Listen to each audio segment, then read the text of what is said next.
FM. The night comes alive. বিশ্বাস করা না করাটা আপনার ব্যাপার।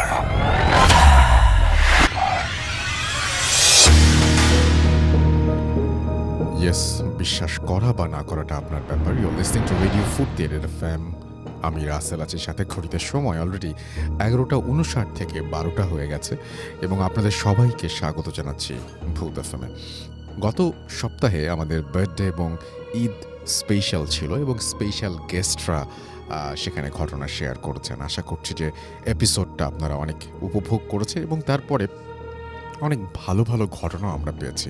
এখন আমার স্টুডিওর বাইরের জানলা দিয়ে আমি দেখতে পাচ্ছি বৃষ্টি হচ্ছে এবং খুব অদ্ভুত ব্যাপার যে একটু দূরত্বেও বৃষ্টি হচ্ছিল না যখন আমি আসি। মানে দুটো জায়গা খুব অল্প ডিস্টেন্সের মধ্যেও দেখলাম যে বৃষ্টি হচ্ছে না। আমি জানি না যে আপনার এলাকায় বা আপনি যেখানে আছেন সেখানে এখন বৃষ্টি হচ্ছে কিনা। তবে যদি বৃষ্টি হয় তাহলে বলবো যে ইউ লাকি যে এই বৃষ্টি এবং ভূত FM দুটো একসঙ্গে কিন্তু খুব জমজমাট হয়ে ওঠে এই বৃষ্টি মুখর রাতে। আশা করছি আপনারা সবাই থাকবেন ভূত FM-এর পাশে এবং ভূত FM শুনবেন শেষ পর্যন্ত। আপনাদেরকে শুরুতেই জানাই কিভাবে আমাদের সাথে কমিউনিকেট করবেন। যদি আমাদেরকে লিখতে চান তাহলে, অর্থাৎ আপনার ঘটনা পাঠাতে চান তাহলে চলে যান, অথবা মনে রাখুন আমাদের ইমেল অ্যাড্রেসটি। আমাদের ইমেল অ্যাড্রেস হচ্ছে bhutfm@radiofurti.fm, which is bhwtfm@radiofurti.fm। আপনার নাম, ঠিকানা এবং ফোন নাম্বার সহ আপনার জীবনে ঘটে যাওয়া বা আপনার জানা সেরা ঘটনা লিখে পাঠিয়ে দিন আমাদের কাছে। ঘটনার শুরুতে অবশ্যই উল্লেখ করুন যে এই ঘটনাটি আপনি স্টুডিওতে এসে শেয়ার করতে চান, নাকি আপনি চান আপনার ঘটনা আমরা পড়ে শোনাই। যারা দেশের বাইরে রয়েছেন তারা সরাসরি অডিও ক্লিপ পাঠাতে পারেন বা লিখেও পাঠাতে পারেন ঘটনাটি।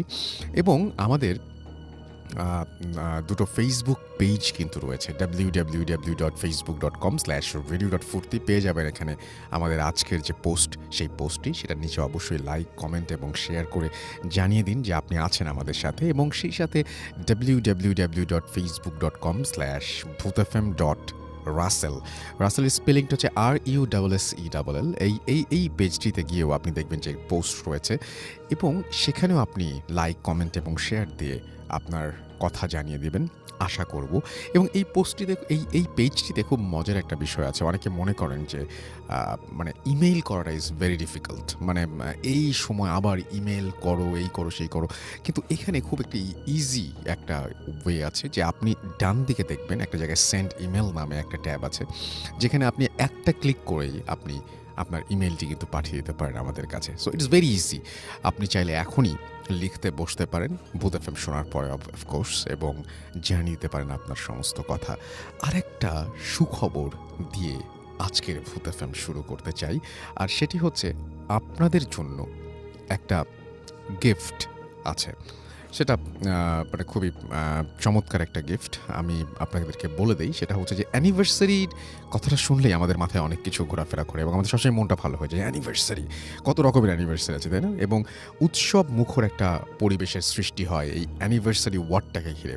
কিন্তু ধরুন সেই অ্যানিভার্সারি ব্যাপারটা যদি 5 বছরের হয়, তাহলে মনে হয় যে আরও ব্যাপারটা অন্যরকম, আরও কিছু ঘটবে। ইয়েস, আমি বলছি দারাজের 5th অ্যানিভার্সারির কথা। এবং এই 6 সেপ্টেম্বর, অর্থাৎ সামনের মাসের 6 তারিখ, দারাজ পা দেবে 5 বছরে। আর সেই উপলক্ষে দারাজ ভূত FM-এর লিসেনারদের জন্য, অর্থাৎ আপনার জন্য গিফট দিচ্ছে একটি অ্যামেজিং ভাউচার। আর ভাউচার কোডটি হলো ভূত, অর্থাৎ BHOOT, ভূত। একই সাথে কোনো স্পেস না দিয়ে লিখবেন 500, অর্থাৎ 500, ভূত 500। আর এটি অবশ্যই এই ভাউচারটিতে আপনাদের ব্যবহার করতে হবে 6 থেকে 14 সেপ্টেম্বরের মধ্যে। সো এটা নিশ্চয়ই মনে থাকবে। আর যাদের দারাজ অ্যাপ নাই তারা কি করবেন, তারা এখনই ডাউনলোড করে ফেলবেন। এবং আপনি কিন্তু এই কোডটা ইউজ করে যেটা আপনি করবেন সেটা হচ্ছে যে 500 টাকা ডিসকাউন্ট 3000 টাকার ওপর, মানে 500 টাকা থেকে 3000 টাকার ওপর আপনি ডিসকাউন্ট পেয়ে যাবেন। সো এটা কিন্তু অনেক, তাই না? সো ঈদের সময় বা বিভিন্ন সময় আমরা এরকম দেখি যে এরকম ধরনের ডিসকাউন্ট পাওয়া যায়, বিভিন্ন ব্র্যান্ড দেয়, কিন্তু দারাজ যেটা দিচ্ছে আপনার জন্য ইটস ভেরি ইজি। এবং এই কোডটি আরও একবার আমি আপনাকে মনে করে দিই, ভূত 500, 500 থেকে 3000। সো আপনি, আমার মনে হয় যে এখনই ডাউনলোড করে ফেলুন অ্যাপটি। আর এখন চলে যাব ঘটনায়। আর আমাদের যারা আপনারা লিখছেন, আমাদের টুইটার পেজও আছে। আপনারা যারা আমাদের সাথে আছেন জানেন আপনারা, রাসেল_ভূত FM, এখানেও আপনি যে আমাদেরকে জানাতে পারেন আপনার কথা। এখন যেটা করব সেটা হচ্ছে সরাসরি চলে যাব ঘটনায়, এবং আমাদের যথারীতি এই ঘটনাটিও একটি ইমেল নিয়ে, একটা ইমেল থেকে পাওয়া, এবং আশা করছি যে এই ঘটনাটিও আপনাদের অনেক ভালো লাগবে। পড়ছি। হ্যালো রাসেল ভাইয়া, আমার নাম ভিক্টর। আমি কানাডার নিউ ফাউন্ডল্যান্ড, এই জায়গায় নিউ ফাউন্ডল্যান্ডের সেন্ট জনস শহরে থাকি। আমি এখানে দীর্ঘ 3 বছর ধরে আছি পড়াশোনার জন্য। I must tell you Russell ভাই, আমি ভূত এফএমের অনেক বড় ফ্যান, এবং 2014 সাল থেকে শুনে আসছি। সবসময় চেয়েছিলাম যে আপনাকে ঘটনা পাঠাবো, কিন্তু সময়ের অভাবে পাঠাতে পারিনি। লাস্ট উইকে যখন বাবু ভাই সেন্ট জনস নিয়ে কথা তোলেন, তখন আমি কিছুটা খুশি হই এবং অবাক হই যে এইখানেরও ঘটনা আছে আপনাদের কাছে। তখন ভাবলাম আমার নিজেরও ঘটনা পাঠানো উচিত, তাই আজকে লিখে ফেললাম। যাই হোক, ঘটনাতে আসা যাক। ঘটনাটি ঘটে আমার কাজের এক বন্ধুর সাথে। তার নাম হলো জনি। এটা রিয়েল নেম না, ছদ্মনাম। সে নিজে একজন কানাডিয়ান, এবং ভূত প্রেত তার কোনো বিশ্বাস নেই এগুলোতে। একদিন কাজ শেষে আমরা দুইজন কথা বলছিলাম, এবং হঠাৎ ভূতের টপিক উঠল। তখন সে আমার সাথে তার ঘটনাটি শেয়ার করে। সে যেভাবে বলেছে আমি ঠিক সেভাবেই বলার চেষ্টা করছি। আমি কাজ থেকে রাত 10:30 বের হই। গাড়ি করে বাসায় গেলাম, গিয়ে স্নান করে খাওয়া দাওয়া শেষ করে শুয়ে পড়লাম। সবকিছু স্বাভাবিকভাবেই ছিল তখন পর্যন্ত। হঠাৎ ঘুমের মাঝখানে উঠে গেলাম, চোখ খুলে আশপাশ দেখছিলাম। আমি কিন্তু তখনও শোয়া। যখন অন্ধকারে একটু পরিষ্কার দেখতে পাচ্ছিলাম, তখন খেয়াল করলাম যে আমার পড়ার টেবিলের পাশের চেয়ারে কেউ একজন বসা। সে একদম সোজা হয়ে বসেছিল এবং কোনো নড়াচড়া করছিল না, শুধু আমার দিকে চেয়েছিল। ওই অন্ধকারেও আমি খেয়াল করলাম যে তার নীল চোখ, কারণ এমন মনে হচ্ছিল যেন তার চোখ জ্বলে উঠছে। আমি ভয় পাচ্ছিলাম এবং রাগ হচ্ছিল, কারণ একজন অচেনা ব্যক্তি আমার রুমে কেন আসবে। আমি শুয়ে শুয়ে জিজ্ঞেস করলাম, কে তুমি? তখন আমার কানে এক কর্কশ গলা ভেসে আসলো। আমি এবং একটি মাত্র শব্দ শুনতে পেলাম, রেপার। আমি ভাবলাম এটা মনে হয় আমার ভাইয়ার কোনো প্র্যাঙ্ক। তাই আমি রেগে উঠতে লাগলাম, এবং তখনই চেয়ার থেকে সে আমার কাঁধে হাত দেয়। আমি জানি না কি হলো, কিন্তু আমি বুঝতে পারলাম যে আমি আর আমার রুমে নেই। আমি ঠান্ডা শক্ত মাটির ওপরে বসেছিলাম, এবং চারিদিকে শুধু গাছ আর গাছ। আমি উঠে সাহায্যের জন্য চিৎকার করলাম, কিন্তু কারো কোনো অস্তিত্ব টের পেলাম না। তাই আশেপাশের পরিবেশ লক্ষ্য করলাম এবং বুঝলাম আমি এক সরু রাস্তার মাঝখানে দাঁড়ানো। হঠাৎ মাটি কাঁপা শুরু করলো, এবং আমার পেছন থেকে আসা কিছু শব্দ আমি শুনতে পেলাম। কিছুক্ষণ পরে একটা জিপ আমার সামনে এসে থামে এবং পাশের দরজাটা খুলে যায়। ড্রাইভারের দিকে তাকাতেই দেখি যে ওই আমার রুমে বসে থাকা লোকটাই। এবার ওনার চেহারা পুরো দেখতে পাচ্ছিলাম, এবং উনি একটা গোল টুপি পরেছিলেন। ওনাকে দেখতে একজন স্বাভাবিক সাদা চামড়ার ব্যক্তি মনে হচ্ছিল, প্রায় 35 বছর বয়স, এবং উনি আমাকে ওনার গাড়িতে উঠতে বললেন। আমি কিছু না ভাবতে পেরে গাড়িতে উঠে পড়ি। আমি দরজা বন্ধ করে সিট বেল্টটি আমার সাইড থেকে টেনে নিয়ে লক করলাম। সাথে সাথে গাড়ি চলা শুরু করলো, এবং অনেক স্পিড নিয়ে চলা শুরু করলো। মনে হচ্ছিল 200 কিলোমিটার/আওয়ার এই বেগে গাড়িটি ছুটছে। আমি ওনাকে বললাম গাড়িটি স্লো করতে, কিন্তু উনি কোনো কথাই শুনলেন না। তখনই আমি খেয়াল করলাম যে রাস্তার শেষে সমুদ্র, আর ঠিক ওদিকেই আমরা যাচ্ছি। আমি কিছু ভাবতে না পেরে চোখ বন্ধ করলাম, আর কতক্ষণ পরে বুঝলাম যে গাড়ির ইঞ্জিন বন্ধ হয়ে গেছে। চোখ খুলতেই দেখি আমরা আর মাটিতে নেই। জানালা দিয়ে নিচে তাকাতেই দেখলাম অনেক মেঘ এবং বুঝলাম আমরা আকাশে অনেক ঠান্ডা বাতাস বইছিল এবং আমার হাত পা পুরো বরফ হয়ে যাচ্ছিল। তখনই প্রথমবার তিনি মুখ খুললেন, উনি ওনার পরিচয় দিলেন। আমি বললাম, রিপার, ওনার নাম রেইকার। উনি মানুষের মৃত্যুর আগে এসে আত্মা নিয়ে যান। আমি কিছু না বুঝতে পেরে ওনার দিকে তাকিয়ে শুধু একটু মুচকি হাসি দিলাম এবং উনিও আমার দিকে তাকিয়ে মুচকি হাসি দিলেন। তারপর উনি আমাকে বললেন, যদি আমি চাই তাহলে উনি আমার জন্য একটি অন্য উপায় বের করতে পারেন।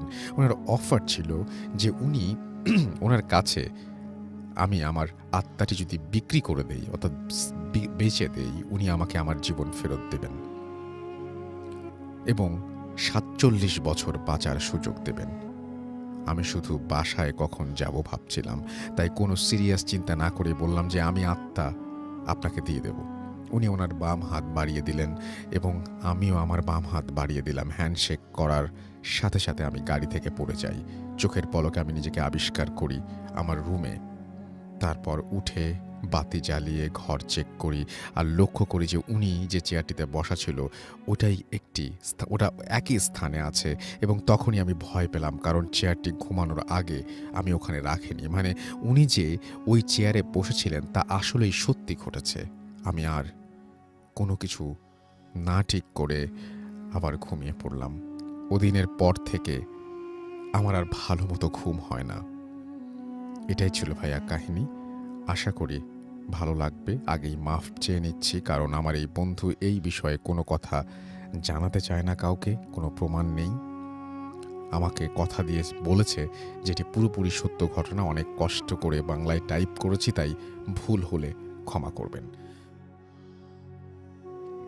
তো এটাই ঘটনা ছিল এবং আমি খুব অবাক হচ্ছি যে এই যে আত্মা বিক্রি করা, এই সমস্ত জিনিস ইন্টারনেটে আমরা দেখতে পাই, কিন্তু এই জিনিসগুলো আসলেই কতটা সত্যি আমি জানি না। কিন্তু যিনি বলেছেন তিনি বিশ্বাস নিয়ে বলেছেন এবং তিনি বলেছেন যে এই ঘটনাটি সত্যি। তার মানে যদি তাই হয় তাহলে আমার মনে হয় যার ঘটনা এটি, তার অবশ্যই এই ঘটনাটি যারা বোঝেন বা যারা জানেন, সেরকম সমজদার লোক যারা আছেন, যারা এই সমস্ত ব্যাপারে বিশেষ জ্ঞান রাখেন, যেমন আমার খুব কোনো জ্ঞান নেই, তো যারা রাখেন তাদের সাথে অবশ্যই এই ব্যাপারটা শেয়ার করা উচিত আমার মনে হয় এবং হেল্প নেওয়া উচিত, কারণ এটা খুব সাধারণ কোনো ঘটনা বলে আমার তো মনে হচ্ছে না। এবং এটা যা লিখেছেন তা যদি সত্যি হয় তাহলে ব্যাপারটা অবশ্যই ভাববার এবং একটু ভাবতে তো হবেই বলে আমার মনে হয়। তো আপনাদের কি মনে হয় সেটা জানান এবং আপনারাও ঘটনা লিখে পাঠান। আপনাদের ঘটনা লিখে পাঠানোর জন্য ইমেল অ্যাড্রেস তো বলেই দিয়েছি। আমাদের ইমেল অ্যাড্রেস হচ্ছে bhutfm@radiofurti.fm, which is bhwtfm@radiofurti.fm। আপনার নাম, ঠিকানা এবং ফোন নাম্বার সহ আপনার জীবনে ঘটে যাওয়া বা আপনার জানা সেরা ঘটনা লিখে পাঠিয়ে দিন আমাদের কাছে। ঘটনার শুরুতে অবশ্যই উল্লেখ করুন যে ঘটনাটা আপনি স্টুডিওতে এসে শেয়ার করতে চান নাকি আপনি চান আপনার ঘটনা আমরা পড়ে শুনে। যারা দেশের বাইরে রয়েছেন তারা সরাসরি অডিও ক্লিপ পাঠাতে পারেন বা লিখেও পাঠাতে পারেন ঘটনাটি। আর এই মুহূর্তে আমরা চলে যাব আমাদের আরও একটি ঘটনায়। তবে তার আগে দেখতে পাচ্ছি যে টুইটারে অনেকে লিখছেন আমাদেরকে যে লিসনিং উইথ স্বর্ণা লিখেছেন তন্ময় ইসলাম সৈকত, আহনাফ তামিদ লোহিত আমাদের সাথে আছেন এবং তিনি বলছেন অনেক অপেক্ষা করি কবে ফ্রাইডে হবে আর ভূত এফএম শুনবো। সো সাথে আছি রাজশাহী থেকে আর সব সময়। ড্যানিয়েল আমাদের সাথে আছেন এবং আমাদের সাথে আছেন দেখতে পাচ্ছি সঞ্জিদা রহমান নিশি এবং তিনি খুলনা থেকে আছেন আমাদের সাথে। আবির মিরপুর থেকে আমাদের সাথে আছেন, লাইট অফ করে শুনছেন তিনি। আহমেদ হোসেন বায়েজিদ আমাদের সাথে আছেন, খুবই ভালো লাগছে। আমাদের সাথে রাফাদুল ইসলাম আছেন। হ্যালো রাসেল ভাই, আমি রাফাদুল ইসলাম, ঢাকা ক্যান্টনমেন্ট থেকে আছেন তিনি এবং তিনি কেউ বিশ্বাস করুক বা না করুক ভূত এফএমের সাথে আছি, থাকবো। শুভকামনা ভূত এফএমের জন্য। মনোজ কান্তি আমাদের সাথে আছেন এবং আমাদের সাথে আছেন দেখতে পাচ্ছি জ্যোতির্ময়। এছাড়া আমাদের সাথে আছেন দেখতে পাচ্ছি সুহানা বিনতে ফারুক, আমাদের সাথে আছেন অমিত কুমার। হ্যালো রাসেল ভাই, আমি নোয়াখালী থেকে তিনি শুনছেন। আমাদের সাথে আছেন দেখতে পাচ্ছি পুষ্পেন্দু চক্রবর্তী এবং তিনি আমাদের সাথে আছেন ইন্ডিয়া থেকে, হুগলি ইন্ডিয়া থেকে। ওকে, থ্যাংক ইউ সো মাচ আমাদের সঙ্গে থাকার জন্য। স্যানি রহমান আমাদের সাথে আছেন এবং আমাদের সাথে আছেন দেখতে পাচ্ছি তাজরিন জামান আছেন আমাদের সাথে, আরও অনেকেই। থ্যাংক ইউ ভেরি মাচ যারা আমাদের সঙ্গে আছেন এবং পুরোটা সময় থাকবেন। আমাদের ফেসবুক পেজ যে দুটো www.facebook.com/radio.furti and www.facebook.com/bhutfm.russell, সেই জায়গাগুলোতে অনেকে আছেন এবং আমাদেরকে শুনছেন। আশা করছি পুরোটা সময় আপনাদেরকে আনন্দ দিতে পারবো এবং অবশ্যই আমাদের পোস্টের নিচে আপনি লাইক দিয়ে কমেন্ট করে শেয়ার করতে ভুলবেন না কোনোভাবেই। এবং আমরা ভূত এফএম 9টি বছর পার করে এসেছি শুধুমাত্র আপনাদের ভালোবাসার কারণে, আপনাদের পাঠানো ঘটনা দিয়ে, এবং সামনে যেতে চাই আরও আপনাদেরকে নিয়েই।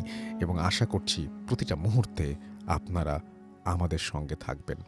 আমি দেখতে পাচ্ছি ফেসবুক পেজে মোহাম্মদ শাকিল আছেন, নাইস ভাইয়া, এস এম মিসবা আমাদের সাথে আছেন। প্রথম ঘটনাটা সত্যি অনেক ভাববার বিষয়, যদি সত্যি হয়তো এক্স্যাক্টলি আমিও ঠিক আপনার মতো করেই ভাবছি। শেখ আরমান হুসাইন আমাদের সাথে আছেন কলারোয়া থেকে।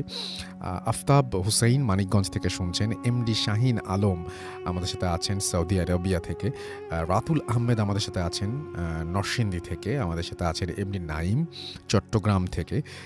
ইজাত অদি আমাদের সাথে আছেন দেখতে পাচ্ছি বেখেয়ালি স্টেশন, এবং তিনি বলছেন যে আমি খুব অসুস্থ তারপরেও শুনছি রাজশাহী থেকে। থ্যাংক ইউ সো মাচ আমাদের সঙ্গে থাকার জন্য। আমরা আপনার কুইক রিকভারি বা আপনার দ্রুত সুস্থতার জন্য আমরা আশা করছি যে খুব দ্রুত আপনারা সুস্থ হয়ে উঠবেন আপনি। এবং আমাদের সাথে আছেন দেখতে পাচ্ছি যে রিদিত আরহাম প্রেমা, এবং তিনি আছেন জামালপুর থেকে শুনছেন আমাদের সাথে। এবং আমাদের সাথে আছেন গল্পের মাঝামাঝি, এবং তিনি বগুড়া থেকে শুনছেন। মেহেদি হাসান সোহাগ আমাদের সাথে আছেন নরসিংদী সাতিরপাড়া থেকে শুনছেন। আমাদের সাথে আছেন আব্দুল সালাম সহ আরও অনেকে। থ্যাংক ইউ ভেরি মাচ যারা আমাদের সঙ্গে আছেন। আমরা চলে যাব আমাদের প্রথম অতিথির কাছে, এবং প্রথম অতিথির কাছে যাওয়ার আগে একটা কিছু বলে নিই আমি। সেটা হচ্ছে অনেক দিন পরে তার কাছ থেকে আমি যেটা শুনলাম সেটাতে আমার ভয়ে শিউরে উঠতে হয়েছে, এবং একটা বিষয় তিনি আমাকে অফার করেছিলেন যেটা আমি ঠিক সাহস করিনি। তবে আপনারা যদি কেউ সাহস করতে পারেন, তার সাথে যোগাযোগ করতে পারেন। চলুন তার ঘটনাটা শুনি, তারপরে বলবো যে কি তিনি অফার করেছিলেন। And it's a very special story. এবং আমি আপনাদের সাজেস্ট করব যে আপনারা কোনো দিকে না যেয়ে চুপচাপ এই ঘটনাটি শুনুন। আমি বলছি, আমি গ্যারেন্টি দিচ্ছি আপনাদেরকে, আই ক্যান গ্যারেন্টি ইউ যে আপনাদের ভালো লাগবে। সো আমরা চলে যাচ্ছি। আপনার নামটা প্লিজ একটু বলবেন, কোথা থেকে এসেছেন, এবং এটা বাস্তব একটা ঘটনা, তার জীবনের নিজের ঘটনা। আপনার নামটা একটু প্লিজ বলবেন। আমার নাম আরিফ। আপনি কোথা থেকে এসেছেন? আমি আসছি যাত্রাবাড়ি থেকে। আপনার ঘটনায় যাই। আমি সোজাসুজি ঘটনায় চলে যাচ্ছি। আমার স্টোরিটা হলো আপনার 2004 থেকে 5-এর মাঝামাঝি সময়। আমি এসএসসি কমপ্লিট করার পর ঢাকাতে আসি। ঢাকাতে আমার এসএসসি রেজাল্ট তেমন একটা ভালো ছিল না দেখে আমি একটা প্রাইভেট কলেজে অ্যাডমিশন নিই। অ্যাডমিশন নেওয়া 2-3 দিন ক্লাস করার পর ভাবলাম যে ঢাকাতে আসছি, একটু ঘুরে আসি। দেন আমি আপনার আমাদের যাত্রাবাড়ি চৌরাস্তার মোড় থেকে উদ্দেশ্যে সদরঘাটের উদ্দেশ্যে, যে সদরঘাট যাবো, কিছু লঞ্চ তো দেখে আসি আর সদরঘাটটাও দেখে আসি কীরকম। তো আপনার সদরঘাটের উদ্দেশ্যে যখন যাবো যাত্রাবাড়ি চৌরাস্তার ওইখান থেকে আপনি রিক্সা নেব। তো রিক্সায় আমি বারবার আপনার রিক্সা খুঁজছিলাম। তো রিক্সার স্বাভাবিক ভাড়া ওই সময় যেটা ছিল 30 টাকা, 40 টাকা এরকম। কিন্তু ভাড়াটা মানে আমি যতগুলোই রিক্সা জিজ্ঞেস করতেছি আমার কাছে ভাড়াটা খুব অস্বাভাবিক লাগতেছিল। যেমন সাপোজ কেউ 80 টাকা, কেউ 70 টাকা, কেউ 60 টাকা এরকম চাচ্ছিল। তো আমি এক ধরনের দরকার করতেছি যে না ভাই, এটা তো হয় না, এই ভাড়া 40 টাকা, 30 টাকার ভাড়া নাহলে 40 টাকা না, অনেক বেশি চাচ্ছিল। অনেক বেশি চাচ্ছিল। তো এর মধ্যে একজন রিক্সা বলছে মামা একজন হলে তো 40 টাকা নামাই দিতাম, বাট আপনার 2জন মানুষ 40 টাকা কেমন হয়? 2জন মানুষ মানে আমার সাথে তো কেউ নাই। আপনি একাই ছিলেন? আমি একাই ছিলাম। এটা খুব অদ্ভুত ব্যাপার কিন্তু, যে আপনি একাই ছিলেন কিন্তু ওনারা মনে করছে যে আমার সাথে আরেকজন আছে, বাট আমার সাথে কিন্তু কেউ না, আমি একা। তো আমি ভাবলাম যে হয়তো রাস্তা কাউকে দেখে ও ভাবতেছে যে আমার সাথে কেউ আছে। দেন আমি আশেপাশে তাকে বললাম যে না মামা আমি তো একা। না মামা আপনার পাশেই তো আপু দাঁড়িয়ে আছে, আপুও তো যাবে। তারপর 2জন মানুষ 40 টাকা ভাড়া, এটা কীভাবে হয়? তা আমি জিনিসটা আর কি আমার তখন নলেজ আসলো না। আমি মেন্টালিটি আমি ক্লিয়ার করতে পারতেছি না, যে ও বারবার বলতেছে যে আপু আছে পাশে, আপু যাবে। আমি ভাবলাম যে ওর হয়তো মেন্টালিটি সিক, বা আমার হয়তো মেন্টালিটিতে প্রবলেম হইতেছে, ওর বাদ দিই। ওর বাদে আমি 2-3টা রিক্সা ট্রাই করি, একই অবস্থা। তো আমি লাস্টে ভাবলাম হয়তোবা নতুন ঢাকাতে আসছি, মানে যাই হোক, বা আমার মেন্টালিতে প্রবলেম হইতেছে, যাই ভাড়া হোক আমি যাই। তো দেন আমি রিক্সায় ওঠার পর ফলো করি যে রিক্সা সাধারণত একা উঠলে মাঝামাঝিতে আমরা বসি, বাট আমি একটা কর্নারে বসছি, আমি ফিল করতেছি যে আমার পাশে কেউ আছে, মানে আমি এক পাশ থেকে আরেক পাশে যেতে পারতেছি না। হুম মানে আমার মানে একটা মানুষের বসলে কিন্তু তার শরীরের যে একটা তাপমাত্রা কিন্তু বোঝা যায় যে আমার পাশে কেউ আছে, আমি ওই পাশে যেতে পারতেছি না। তো আমি ব্যাপারটাকে নর্মাল করে নিয়ে আমি সদরঘাট ঘুরে টুরে অনেকক্ষণ দেখার পর সন্ধ্যা ঠিক 7টা সাড়ে 7টার দিকে আমি আবার যাত্রা ব্যাক করবো। তো রিক্সাওয়ালা একই অবস্থা, ওই আপনার 2-3টা রিক্সাওয়ালা জিজ্ঞেস করলাম, ওই একই অবস্থা, আমার 2জন যাবেন এই টাকা ভাড়া, আচ্ছা ঠিক আছে আজকে 2জন যেহেতু ভাগ্যে যাই। তো আবার ওই টাকা ভাড়া দিয়ে আমি যাত্রাবাড়ি চলে আসার পর আমার তখন পার্সোনাল কোনো রুম ছিল না, আমি আর আমার ছোট ভাই একসাথে একটা রুমে থাকতাম। তো আমার ছোট ভাইয়ের ফ্রেন্ডের মেবি বার্থডে অথবা কিছু একটা ছিল, আমার ঠিক এক্স্যাক্টলি এখন মনে পড়তেছে না, ও ওই দিন রাতে আমার সাথে ছিল না। তো আমি একাই রাতের স্টে করি আমার রুমে। রাত ঠিক 10টার দিকে মনে হয়, আমি যেহেতু গ্রাম থেকে নতুন নতুন ঢাকা আসছি, 10টা মানে আমার কাছে অনেক রাত। হ্যাঁ, যেহেতু আমরা গ্রামের মানুষ 8টা-9টা বাজে আমরা ঘুমিয়ে পড়ি। তো 10টা বাজে মানে অনেক রাত, আমি ঘুমিয়ে পড়ার জন্য রেডি হই, প্রিপারেশন নিয়ে আমি ফ্রেশ ট্রেশ হয়ে আমার রুমে চলে যাই। দরজাটা লক করি না, যেহেতু একা সিঙ্গেল মানুষ, এই জন্য আমি শুয়ে পড়ার পর হঠাৎ করে আমি রাত 1:30 আনুমানিক 1টা-1:30টার দিকে আমার ঘুম ভাঙে আমার মার কান্নার আওয়াজ। আমার মা পাশে বসে কান্না করতেছে, পাশে আমার বাবা দাঁড়িয়ে আছে আর আমার মাথায় পানি ঢালতেছে। তো আমি জিনিসটা আর কি তেমন একটা মানে আমলে নেই না। তো আমি আমার মামারে বলতেছি কি হয়েছে মা? তো উনি আমাকে বলতেছে যে কি হয়েছে তোমার, তুমি কি করতেছিলে, বাসায় কে আসছিল তোমার সাথে? আমি না, আমার সাথে কেউ আসেনি। তোমার বাবা ভালো মতো রুম টুম চেক করলো, লাইটের জ্বালিয়ে, না কেউ নেই। ওনারা ধারণা করছেন যে আপনার সঙ্গে কেউ এসেছে। আচ্ছা, আর ব্যাপারটা ক্লিয়ারলি এইরকম যে ওনারা নাকি নিজে চোখে দেখছে অ্যাজ এ হাজব্যান্ড ওয়াইফ যে রিলেশনটা হয়, আমি অ্যাজ এ হাজব্যান্ড ওয়াইফ খাটে ওই রিলেশনটা করতেছি। আচ্ছা, তো আমি অত কিছু তো ওই সময় আমাকে কিছু বলে না, আমাকে বললো যে তুমি উঠে যাও, গোসল করো, আমি আসলে হিন্দু তো, স্নান করে তারপর তুমি ফ্রেশ হয়ে তারপর ঘুমাও, মাথায় ভালো মতো তেল দিয়ে, তোমার হয়তো সমস্যা হইতেছে। তো আমি মাথায় ভালো মতো আমি আমার ওইরকম কোনো ইয়ে নেই, আমার উইকনেসও নাই, ওইরকম ইয়ে নেই। আমি ভাবলাম যে আমার মনে হয় ওনারাই কিছু ভুল টুল দেখছে, আমি উড়িয়ে দিলাম। আমি এসে শুয়ে পড়লাম, জাস্ট ঘুমালাম। আপনার ঘরে কেউ ছিল না, কিন্তু ওনারা দেখতে পাচ্ছে যে আমার সাথে, মানে সবসময় যেটা হয় যে মানুষ দেখে, অন্যরা দেখতে পায় না, কিন্তু আপনার ক্ষেত্রে উল্টা হয়েছে যে আপনার সঙ্গে সবাই একজনকে দেখতে পাচ্ছে, কিন্তু আমি দেখতে পাচ্ছেন না। খুবই অদ্ভুত ব্যাপার, এইটাই অদ্ভুত। তো আমি পরদিন কলেজের উদ্দেশ্যে যাই। কলেজে যাওয়ার পর ক্লাসে আপনার আমাদের ডেস্ক এন্ড চেয়ার সিস্টেম, তো আমার পাশে সবসময় দেখা যেত ফিল আপ, একটা রুমে আমরা 40-45 জনের মতো স্টুডেন্ট থাকতাম। তো ফিল আপ হয়ে যায়। আমার পাশে যে আমার বাম পাশে, আমার এখনো মনে আছে এক্স্যাক্টলি, আমার বাম পাশে যে কোড নাম্বারের ওইটা ফিল আপ হয়ে গেছে। আমার ডান পাশে যে চেয়ারটা, মানে ডেস্ক এন্ড চেয়ারটা, ওইটার ভিতরে কেউ বসছে না। আচ্ছা, তো সবাই সরাসরি অন্য গুলাতে চলে যেতেছে। তো আমি ভাবতেছি কি হইতেছে আজকে, সবাই অন্যান্য দিন তো 2-3 দিন ক্লাস করলাম, সবাই তো এসে বসে, বাট আমার পাশে আজকে কেউ বসতেছে না। আচ্ছা, আমার পাশে যে আমার ফ্রেন্ডটা, মানে আমার সাথে যে বসছে, বলতেছে ভাইয়া কে, নামটা জানোটা কেন? কি নাম জানো মানে? তোমার পাশে বসছে কি? আজব, আমার পাশে কে বসলো? এই যে তোমার পাশে বসা মেয়েটা দেখতে তো খুব সুন্দরী, কে, নামটা কি? মানে কলেজ লাইফে যা হয় আর কি, একটা নতুন মেয়েকে দেখলে, নতুন আসছে মনে হয়, নামটা জিজ্ঞেস করো না। আমি বললাম যে ভাই তোমার মনে হয় কোনো ভুল হইতেছে, আমার পাশে কেউ নাই। ভাই মজা নিও না, তোমার কি কাজিন টাজিন বা তোমার কি গার্লফ্রেন্ড? আমি না ভাই, আমার কিছুই না। তো বলতে বলতে স্যার রুমে আইসা পড়লো, তো আর ওই টপিকে গেলাম না। আমরা ক্লাস করলাম, তো বারবার এরকম হইতেছে দেখে আমি আমার মনে হচ্ছে 3টা ক্লাস করে আমি বের হয়ে চলে আসি। বাসায় চলে আসার পর আমি আমার মার কাছে ব্যাপারটা শেয়ার করি যে মা, আমার তো কালকে থেকে এরকম হতেছে। তো আমাদের ওইখানে যাত্রাবাড়িতে যারা থাকে তারা মেবি জানে যে যাত্রাবাড়ি থেকে স্বামীবাগ একটা মন্দির আছে, এই আপনার ইস্কন মন্দির, বা লোকনাথের একটা মন্দির আছে, শক্তি ঔষধালয় নামে ইস্কনের একটা মন্দির আছে, ওইখানে আমাকে নিয়ে যায়। এই জায়গায় ওই আপনার গুরুদেব যাদের বলা হয়, যারা বিভিন্ন তন্ত্র মন্ত্র সাধনা করে, ওনাদের একজনের সামনে আমাকে নিয়ে যাওয়ার পর উনি আমায় দেখে বলতেছে সরি, মাপ চাই, আমি পারবো না। কিছু বলার আগে আমাকে দেখে বলতেছে আমি মাপ চাই, আমি পারবো না। আচ্ছা, আমি কিছু, তা আমার মা বলতেছে মানে ঠাকুর বলে করে তো সম্বোধন করে, তো যে ঠাকুর আপনি একটু দেখেন, না পারবো না, আমার মাপ করে দেন, আমি এর মধ্যে নেই। তো আমরা ওইখান থেকে ব্যাক করে চলে আসি, আমার মা খুব টেনশনে পড়ে যায়। তো আমার সিদ্ধান্ত নেয় যে যাক 7-8 দিন হয়েছে মাত্র ঢাকা আসছে, একটা কাজ করি, দেশের থেকে আসছে যেহেতু হয়তো বা ঢাকায় আসার পর প্রবলেমটা হয়েছে, ওরা আমি দেশেই পাঠিয়ে দিই। আচ্ছা। তো আমাকে দেন কি করলো, আবার দেশে পাঠিয়ে দিল। তো দেশে পাঠানোর পর আমি দেশে আসলে এক্স্যাক্টলি ঠিকানাটা বলতেছি না, আমি চাঁদপুরের নিকটস্থ কোন একটা গ্রামে আর কি, আচ্ছা গ্রামটার নামে বলি কিন্তু এটা বলতেছি না, মতলব। আচ্ছা, মতলবে। চাঁদপুরের মতলব নামে একটা গ্রাম আছে, ওই গ্রামে আমি মতলব ডিগ্রি কলেজ ওইখানে ভর্তি হই। ডিগ্রি কলেজে ভর্তি হওয়ার পর ক্লাস করা শুরু করি। আচ্ছা। তো 2 দিন আমাদের বাড়িটা হলো ওই মতলবে আপনার এই দোতলা সিস্টেমের। দোতলা হলো আপনার টিনের, আপনার মাঝখানের যে পাটাতো দোতলা যে মাঝখানের পাটাতনটা ওটা ছাদের পরিবর্তে হলো কাঠ। আচ্ছা। আর উপর হলো চাল।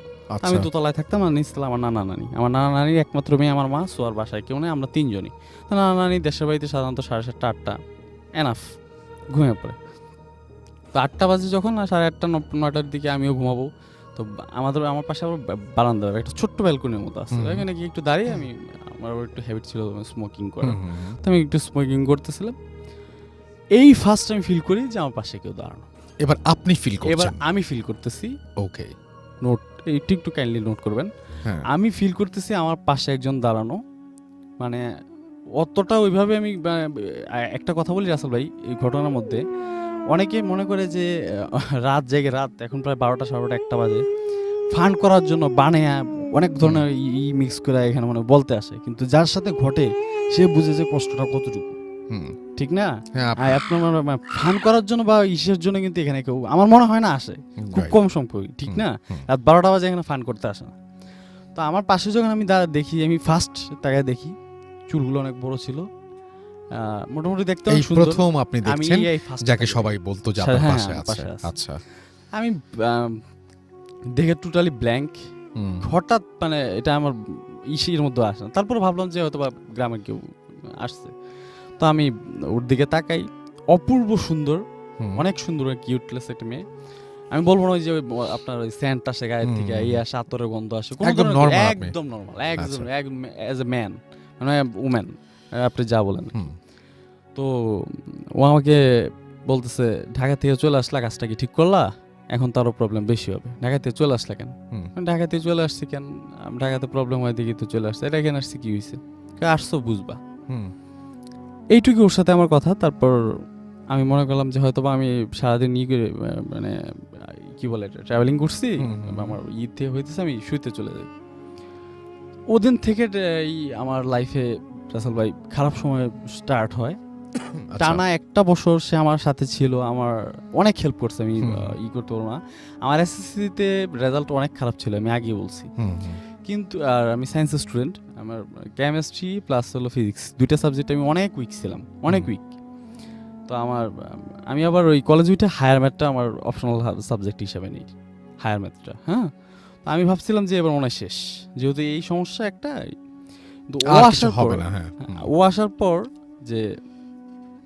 ও আসার পর যখন আমি মনে করেন first night as a husband wife যে রিলেশনটা হয়, এই রিলেশন চলতে থাকে, মানে প্রতি রাতে আমার ইচ্ছা হোক অনিচ্ছা হোক, আমার ইচ্ছার বিরুদ্ধে হলেও ওই রিলেশনটা চলে।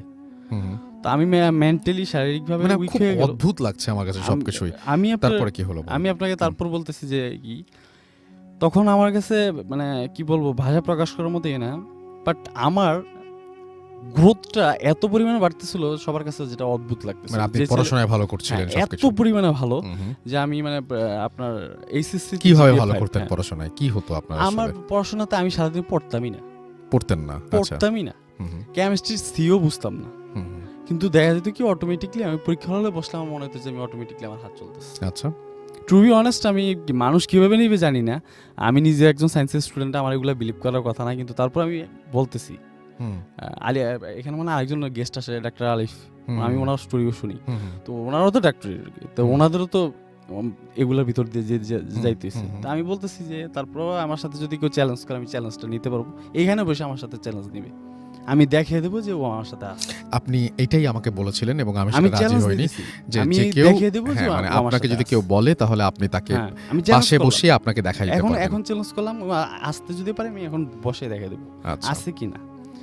তো আমার রেজাল্ট যখন গ্রোথ করলো সবাই তো পুরো আরে রেজাল্ট তো ভালো করতেছে, আমার ছেলে তো মাও যায় দেশের থেকে। তখন তো চিঠির যুগ, মোবাইল ফোনটা ইউজ করতে হলো তখন টেলিফোনের ওই মনে করেন এখান থেকে প্রায় 5-7 কিলোমিটার হাইটা বাজারে গিয়ে তারপর ফোনে তাও জোরে জোরে কথা বলতে হতো।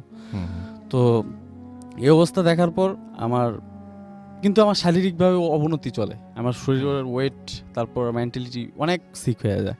তো সিক হয়ে যাওয়ার পর আমাদের ওইখানে দুর্গাপূজার সময় আপনারা ভালো মতো জানেন আমাদের দুর্গাপূজা হলো সবচেয়ে বড় ধর্মীয় অনুষ্ঠান। তো সবাই বাড়িতে যায়। তো বাড়িতে যাওয়ার পর আমার মা বাবা বলতেছে আমার দাদুরে, মানে আমরা যাকে নানা বলি আর কি, আমরা দাদু বলি, আমাদের যে ওর তো গ্রোথ অবস্থা খুব খারাপ, তো তুমি কিছু দেখছো কিনা? কিসের অবস্থা খারাপ, রেজাল্ট এত ভালো করছে, সে হয়তো বা পরীক্ষার চাপে ওর শরীরের অবস্থা তো ঠিক আছে মনে হয় ঠিক হয়ে যাবে। তো আমার মা বলতেছে না, ওর একটা সমস্যার কারণে আমি ওকে পাঠিয়ে দিছি, তোমার আমি বলিনি। তখন আমার মা হয়তো বা ওনাকে হালকা একটু হিংস দিছে। তো যাক দুর্গাপূজা সুন্দরভাবে চলে যায়। দুর্গাপূজার শেষ হওয়ার ঠিক আগের দিন, যেদিন প্রতিমা আমরা ওই যে ডুবিয়ে দিই, এর ঠিক আগের দিন আমার এক ফুফু আর কি, মানে যারা পিসি বলি আর কি, উনি আগরতলা থাকে, উনি আমাদের বাড়িতে আসে। এসে আমার দেখে বলে যে আমার মারা বলতেছে বদি ওর সাথে তো প্রবলেম আছে, আমরা তো এটা জানি কিন্তু কোনোভাবে তো সলভ করতে পারতেছি না। তো বলতেছে ঠিক আছে তাহলে ওর কালকে রাতে আমার সাথে একটু থাকতে দাও। আচ্ছা ঠিক আছে।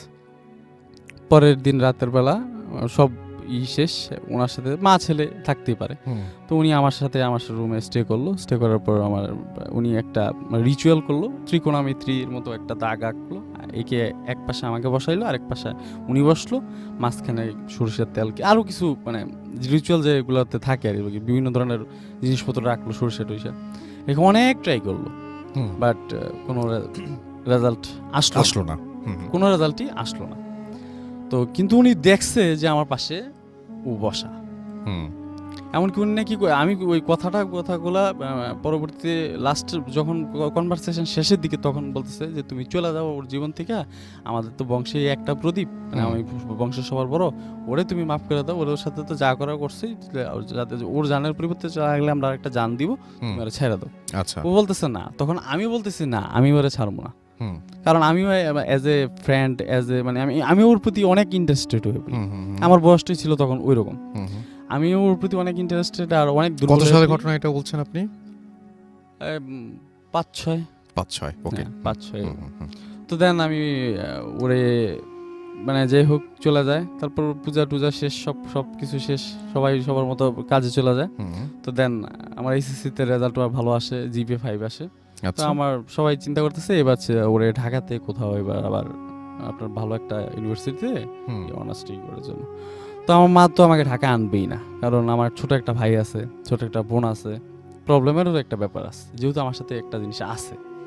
তো সবাই মিলে ঠিক করলো কি আমার নানার মানে ওয়াইফ, আমার নানি, ওনার বোনের বাড়ি হলো নেত্রকোনা, আমার ওইখানে শিফট করে দেবে।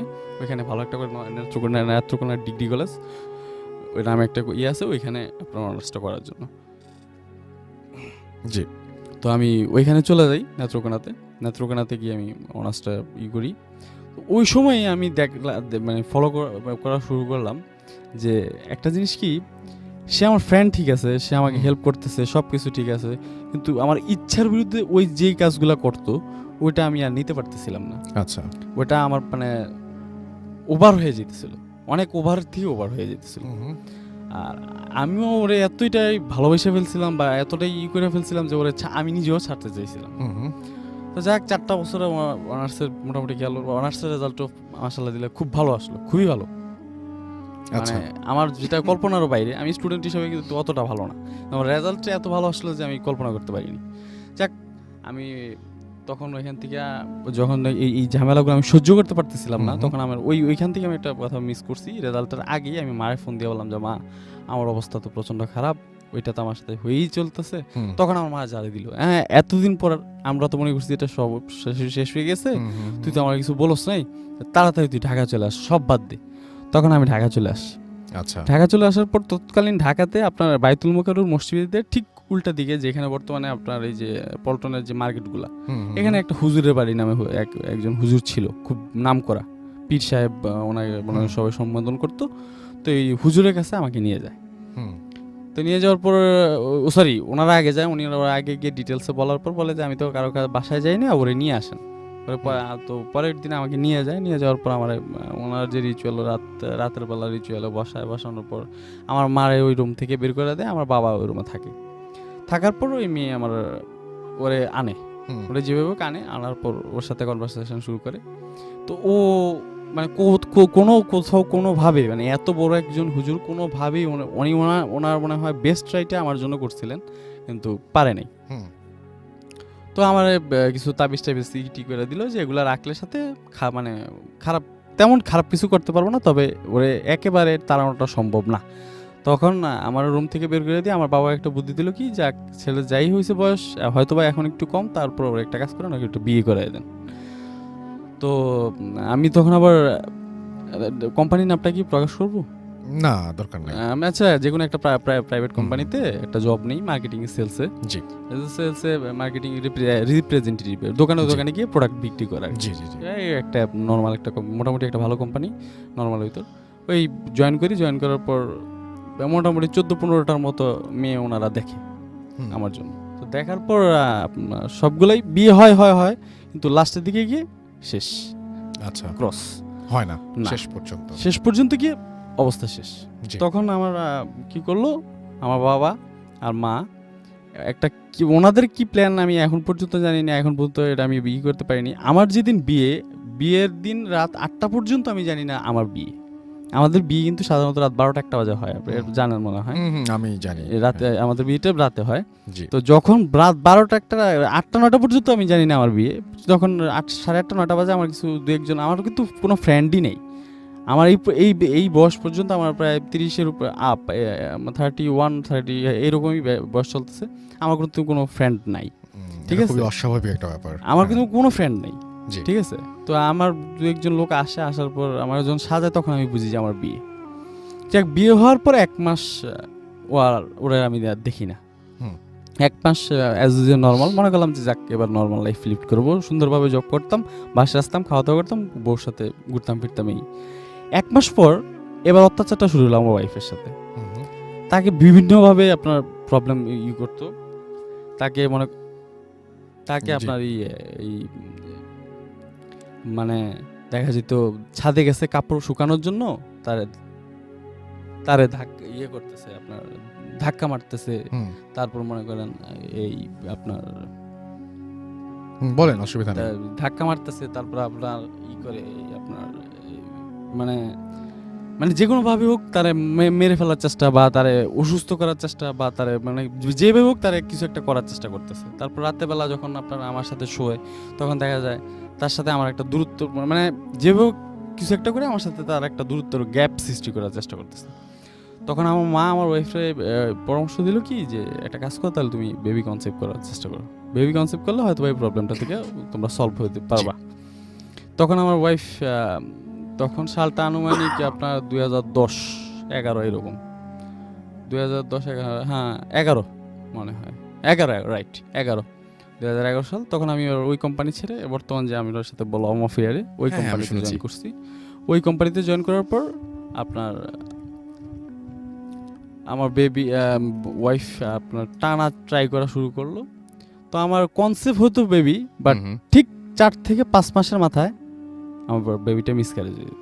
আচ্ছা, 6 থেকে 7 বার এই ঘটনাটা ঘটার পর লাস্ট মোমেন্টে একজন লোক ছিল আমাদের এখানে নাম করা, ওনারা আইনা অনেক কিছু করলো, ওনারা রিচুয়াল, এবার আমার সাথে কোনো রিচুয়াল না, ওয়াইফের সাথে রিচুয়াল করে অনেক তাবিজ টাবিজ দিয়ে টিয়া ওরে দেশে পাঠিয়ে দিল। আমি ঢাকাতে রয়ে গেলাম।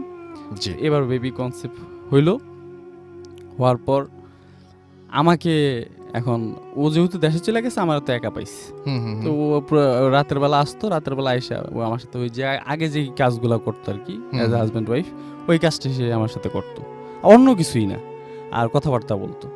আর আমাকে শুধু হুমকি দিত, বিয়ে করছস, বাচ্চা হয়ে নিবি, তোর দেখাই দেবো, তোর এই করবো সেই করবো। তখন আমার সাথে খুব খারাপলি ব্যবহার করতো, শুরু করতো।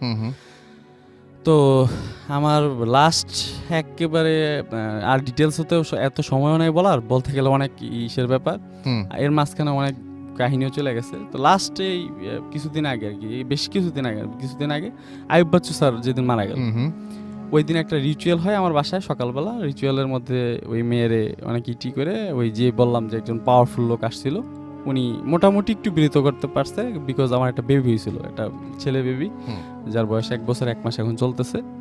তো এই বেবিটা হওয়ার পর ওরে ই করে দেয়। তো যেদিন আইয়ুব বাচ্চু স্যার মারা যায় ওই দিন রাতের বেলা আমি আইয়ুব বাচ্চু স্যারের অনেক বড় একজন ফ্যান ছিলাম।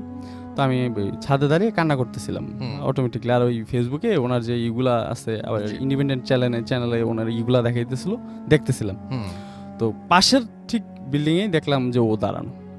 তো ওরা দেখে ও দাঁড়ানো পাশের বিল্ডিংয়ের ছাদে, আমি তো আমার বিল্ডিংয়ের ছাদে, ও পাশের বিল্ডিংয়ের ছাদে। ও এবার আমার পাশে না, আমার পাশের বিল্ডিংয়ের ছাদে, ঠিক আছে। ও দাঁড়ানো অবস্থায় আমার বলতেছে যে আমি তো চলে গেলাম ঠিকই, আমি আসবো আবার, এটাও সত্যি, তবে তুমি তোমার লাইফে কোনোদিন আর গ্রোথ করতে পারবে না, আর তুমি তোমার লাইফে কোনোদিন আর মানে স্ট্রাগল করে টিকে থাকতে পারবে না, তোমার এই শেষ।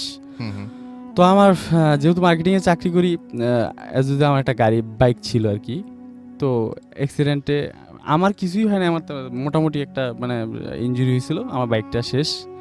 তারপর শেষ, একদম শেষ, মানে এই আছে ছবি আছে আমি দেখাইতেছি, আবার যা আসছিল এটা মানে চালানোর মতো আর কোনো ছিল না, সব কিছু শেষ। তারপর আস্তে আস্তে কি হলো, আমার অর্থনৈতিক ক্রাইসিসটা শুরু হয়ে গেল, মানে অর্থনৈতিকভাবে আমি সম্পূর্ণভাবে শেষ হয়ে গেলাম।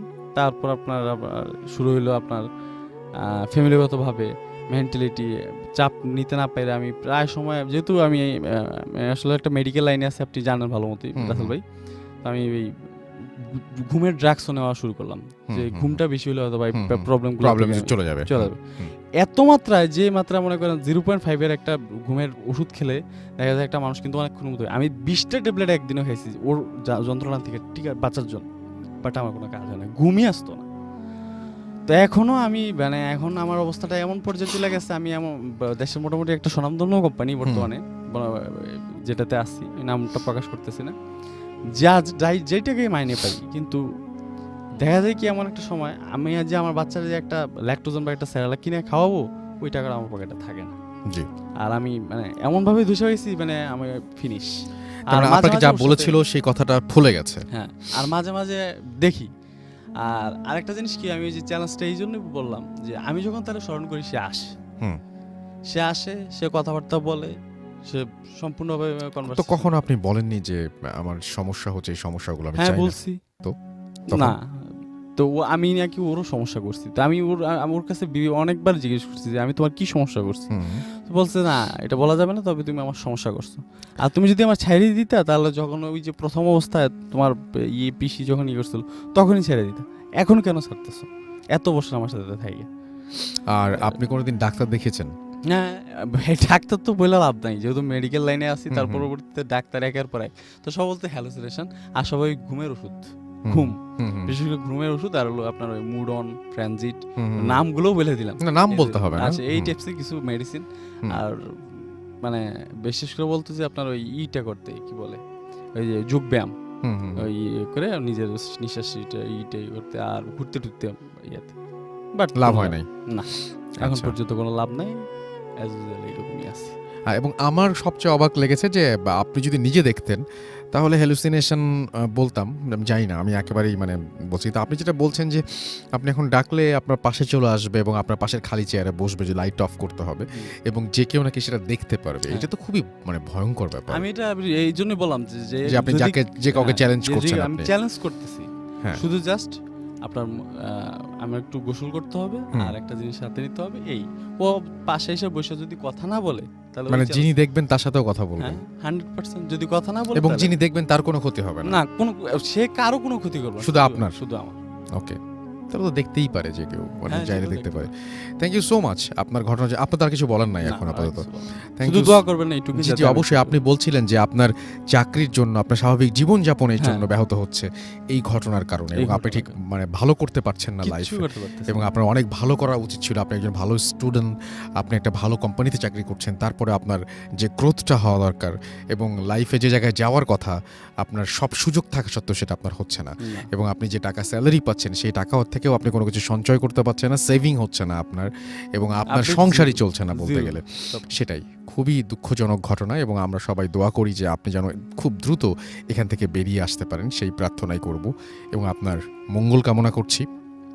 আশা করছি যে আপনারাও ঠিক একইভাবে আমার মতোই আপনারা তার মঙ্গল কামনা করবেন। এখন যেটা করব সেটা হচ্ছে আমরা যেটা করব সেটা হচ্ছে আপনাদের একটা গুড নিউজ আরও একবার দিতে চাই। সেটা হচ্ছে যে অ্যানিভার্সারির কথাটা শুনলেই আমাদের খুব মানে আনন্দ লাগে এবং অ্যানিভার্সারি মানেই আমাদের চারপাশে অনেক উৎসব, অনেক কিছুর কথা মনে হয়।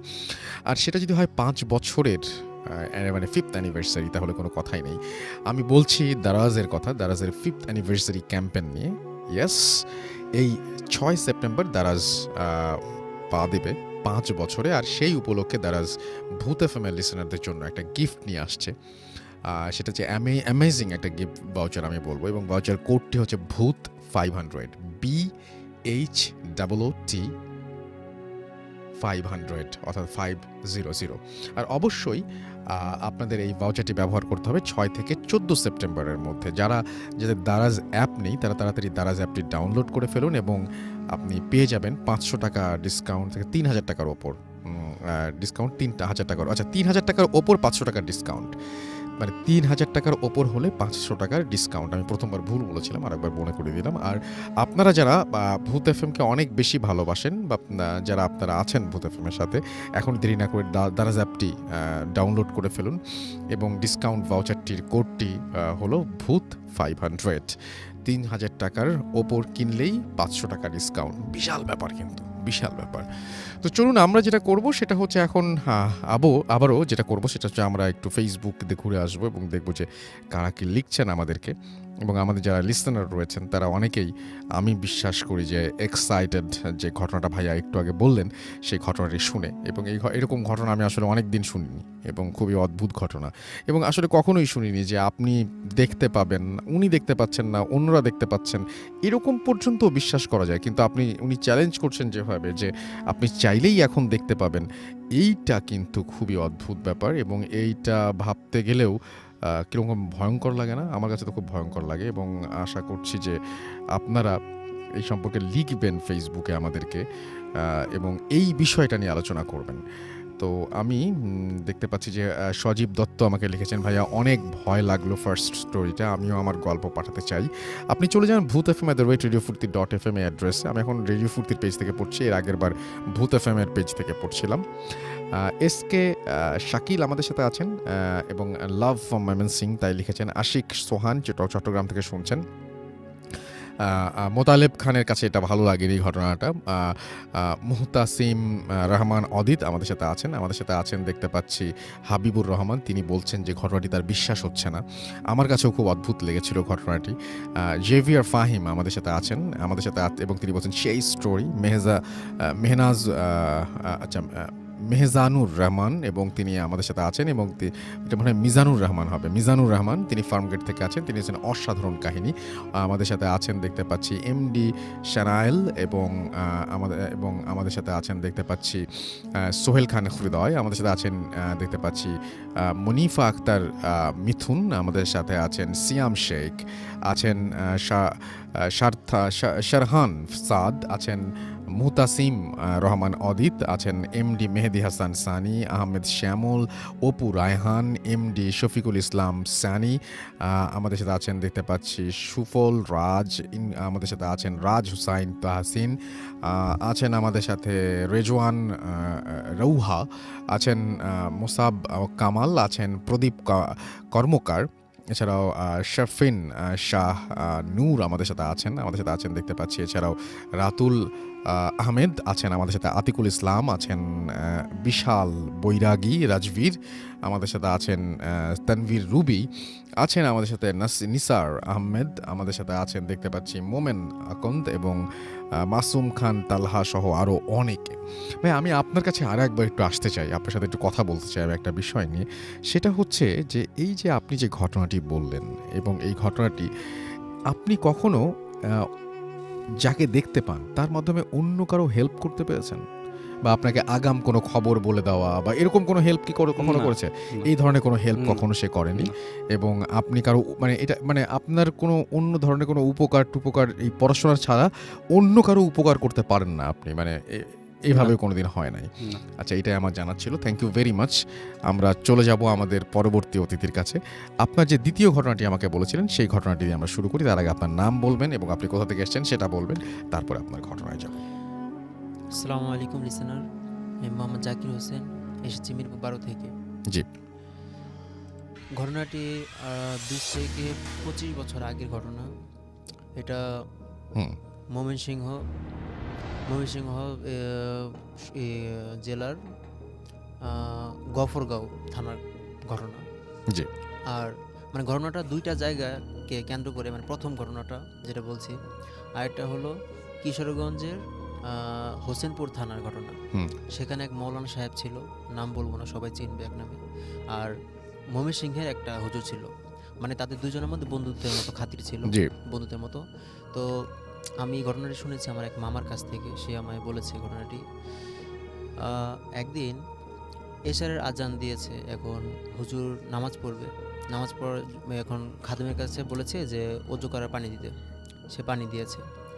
অপরদিকে হুজুরের স্ত্রী আবার মানে পিঠা বানাচ্ছিল, ওই তার যে বন্ধু আছে ময়মনসিংহের, তার কাছে পিঠা পাঠাবে রাতে। এখন পিঠা বানানো শেষ, সে পিঠাগুলো মানে রেখে বলছে যে যাও এই পিঠাগুলো তুমি তার কাছে দিয়ে আসো। এখন সে এসে মানে হুজুর তো ওযু করতে বসবে, এখন ওযু করা শুরু করেনি, বলছে যে হুজুর মানে সে তো পিঠা পাঠাতে বললো, এখন রাত তো অনেক হয়ে গেছে, কারণ গ্রাম অঞ্চল আরও 20 থেকে 25 বছর আগের ঘটনা এটা, তখন তো গ্রাম অঞ্চল আরও শুনশান ছিল। তো হুজুর বলছে হ্যাঁ এটা আসলে ঠিক, রাত হয়ে গেছে, তা আচ্ছা ঠিক আছে তুমি তাহলে এক কাজ করো। সেই কথা বলে তার বা হাত দিয়ে ওই খাদেমের ঘাড়ে ধরলো, মানে আলতো করে ধরলো, ধরে মানে দেখাচ্ছে যে ওই যে দেখো একটা লাইট দেখতে পাচ্ছ, বললো হ্যাঁ। পরে বলছে তুমি ওই লাইট বরাবর যাবে, অন্য দিয়ে তাকাবে না, ডানেও তাকাবে না বাঁয়ে তাকাবে না, লাইট বরাবর যাবে। বললো আচ্ছা ঠিক আছে।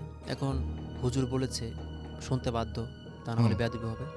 সে কী করলো, লাইট বরাবর ওই লাইটের দিকে তাকিয়ে যাচ্ছে যাচ্ছে হঠাৎ মানে সে জানে না কতক্ষণ হয়েছে, গিয়ে দেখে ওই যে ময়মনসিংহের গফরগাঁয়ে যেখানে আরেক হুজুর কাছে পাঠানোর কথা ছিল, সেই হুজুর ওযু করা শুরু করেছে, মানে হাতের কবজি পর্যন্ত ধুয়েছে।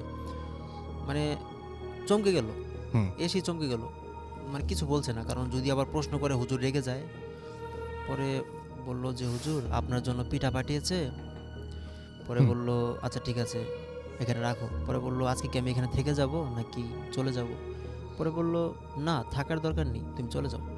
পরে বলল যে রাত হয়ে গেছে অনেক, এখন কারণ অনেকটা কিন্তু পথ, একটা দুইটা না অনেকটা পথ, আর তার মধ্যে রাত।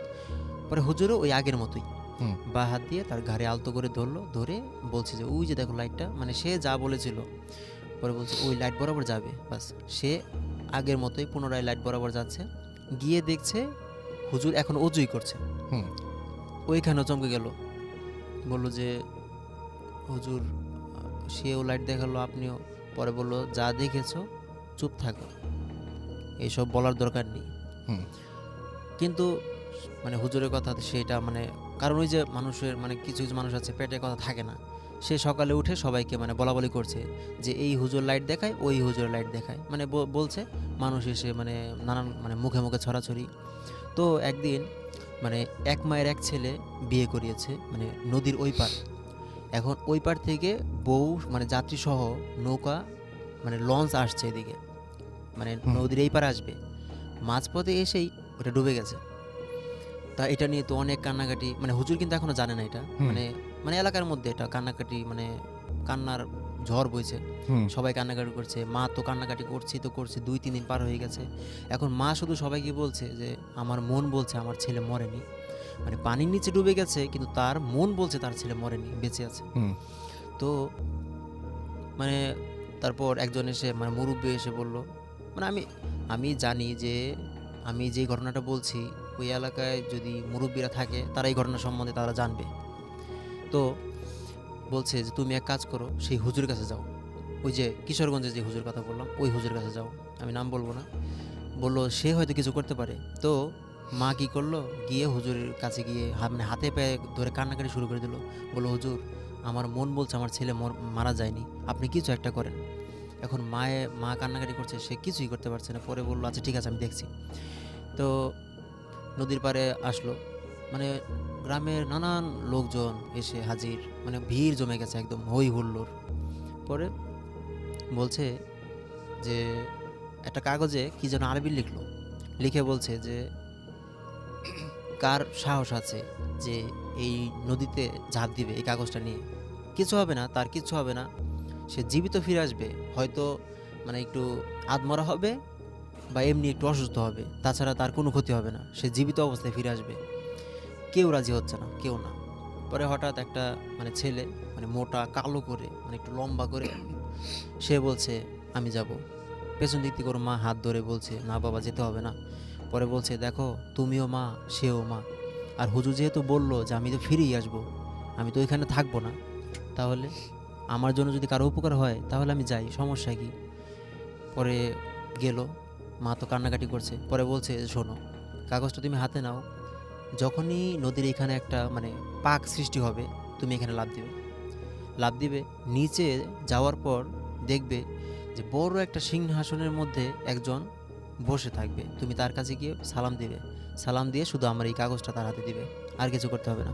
তখন সে যা বলবে আমাকে এসে মানে জানাবে। পরে বললো আচ্ছা ঠিক আছে। তো পাক শুরু হয়েছে, ও লাফ দিয়েছে, ও লাফ দিয়ে ভেতরে গেছে, গিয়ে দেখে এই যে আমরা যেমন এখানে বসে আছি নিঃশ্বাস নিতে পারছি, মানে এখানে তো কোনো পানি নেই, কিন্তু ও নদীর নিচে গিয়ে দেখে যে সুন্দর একটা শহর, মানে হাজার হাজার মানুষ কাজ করছে, মানে হাতুড়ি সেনি, মানে যেটাকে যে যায় ভাষা বলে আর কি, কাজ করছে, মানে ওই আমরা যেমন দেওয়াল খুঁড়ি ওইরকম করে কাজ করছে। এখন ও খুঁজছে যে ওই বড় সিংহাসনের সেই লোকটাকে খুঁজছে, মানে হাঁটতে হাঁটতে দেখে অনেকটা দূর বসে আছে, তার কাছে গিয়েছে, মানে সে বলবে মানে কাগজটা দিবে, সেটা বলার আগেই তাকে দূর থেকেই বলছে এখানে এসেছিস কেন, লাভ নেই, যারা গেছে তারা আর ফিরবে না, চলে যা। পরে সালাম দিল, দিয়ে কাগজটা হাতে দিয়ে বলল যে আমাকে হুজুর পাঠিয়েছে। তো সে কাগজটা খুললো, খোলার পরে মানে আফসোসের সহিত মানে বলছে যে ইস, সে একটা আল্লাহওয়ালা লোক, কেন এমন করে। পরে এই কথা বলে বলল আচ্ছা ঠিক আছে, তুই যা, তুই যা, যেখানে ডুবেছে সেখানেই ভেসে উঠবে, এইটা বলে দিল বাস। তো উপরে আবার হুজুর কি করলো, কয়েকটা মাঝিকে বলল যে তোমরা নৌকা নিয়ে এই জায়গায় ঘোরাঘুরি করো, মানে এইখানেই থাকবে, ও ভেসে ওঠার সাথে সাথে ওকে খপ করে ধরে ফেলবে। পরে বললো আচ্ছা ঠিক আছে। তো কিছুক্ষণ পর ও মানে অজ্ঞান অবস্থায় মানে ভেসে উঠেছে, অমনি ওকে ধরে উপরে এনেছে, আনার পর হাতে পায়ে মানে তেল মালিশ করছে, করার পর মানে ও চোখ খুলেছে, চোখ খোলার পর হুজুর বলছে তুমি ঠিক আছো। পরে বলছে হ্যাঁ হুজুর আমি ঠিক আছি, আমি আপনাকে চিনতে পেরেছি। পরে বললো আচ্ছা ঠিক আছে।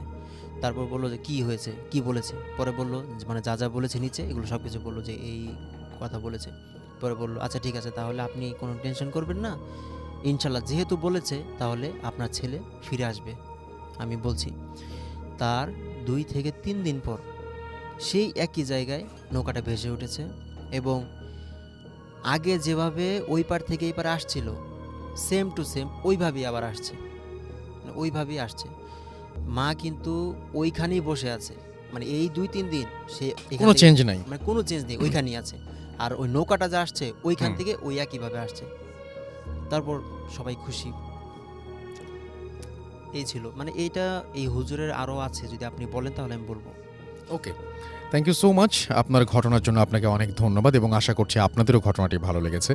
এখন যেটা করব সেটা হচ্ছে যে সরাসরি আমরা আরও একটা ঘটনায় যাব, তবে তার আগে ভূত এফএমের যে পেজটা রয়েছে ফেসবুক পেজ, সেখানে একটু যেতে চাই এবং সেখানে দেখতে পাচ্ছি অনেকেই লিখছেন আমাদেরকে এবং আশা করছি যে আপনাদের সবার এখন পর্যন্ত যা ঘটনাগুলো আমরা শেয়ার করলাম সেগুলো আপনাদের কাছে ভালো লেগেছে।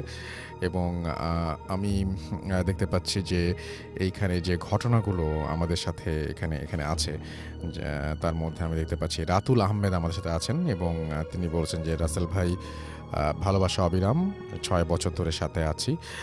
তাসকিন আহমেদ আমাদের সাথে আছে এবং তিনি বলছেন অনেক ভালো লাগছে।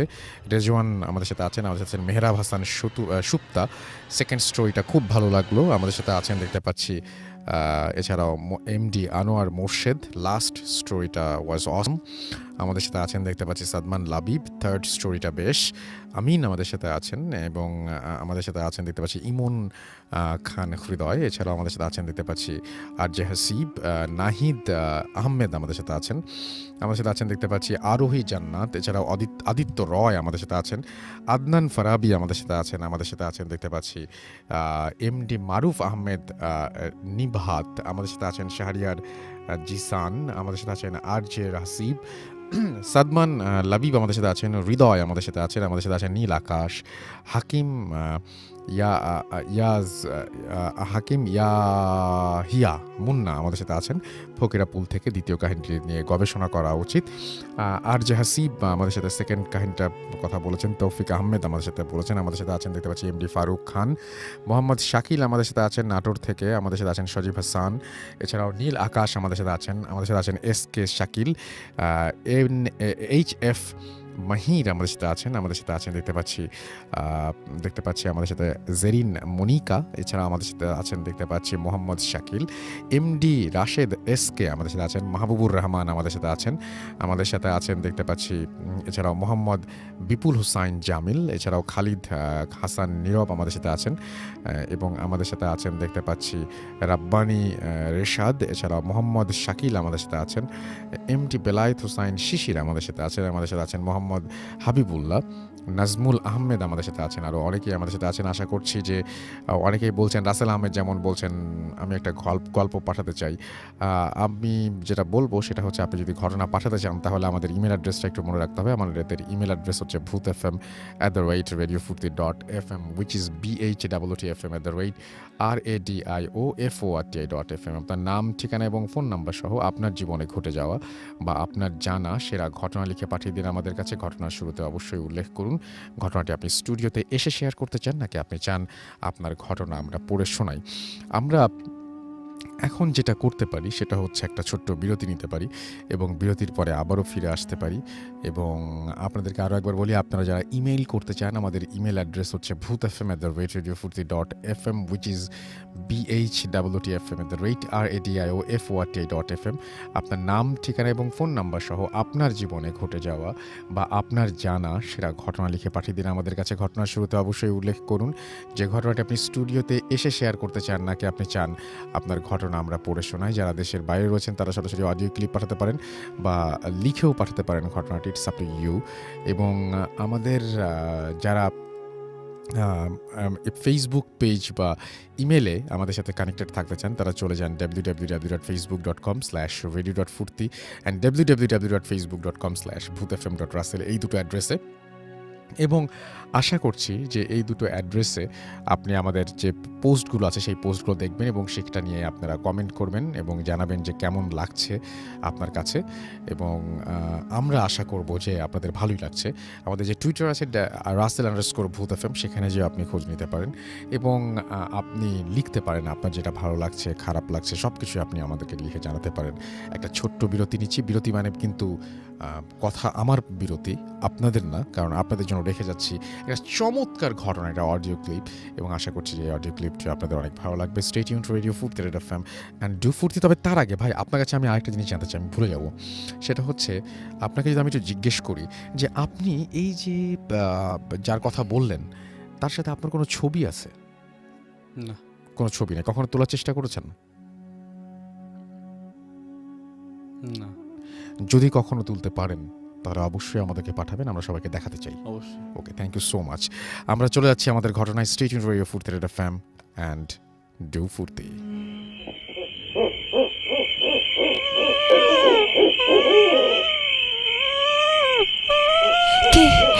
কে ওখানে?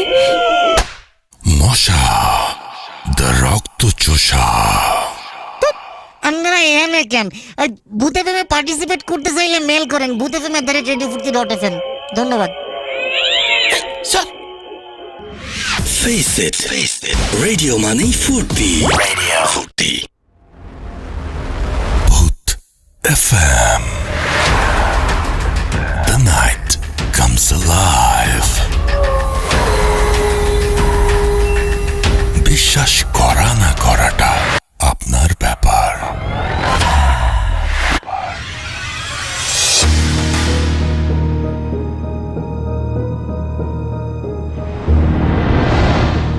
আসসালামু আলাইকুম রাসেল ভাই, আশা করি আপনি অনেক ভালো আছেন।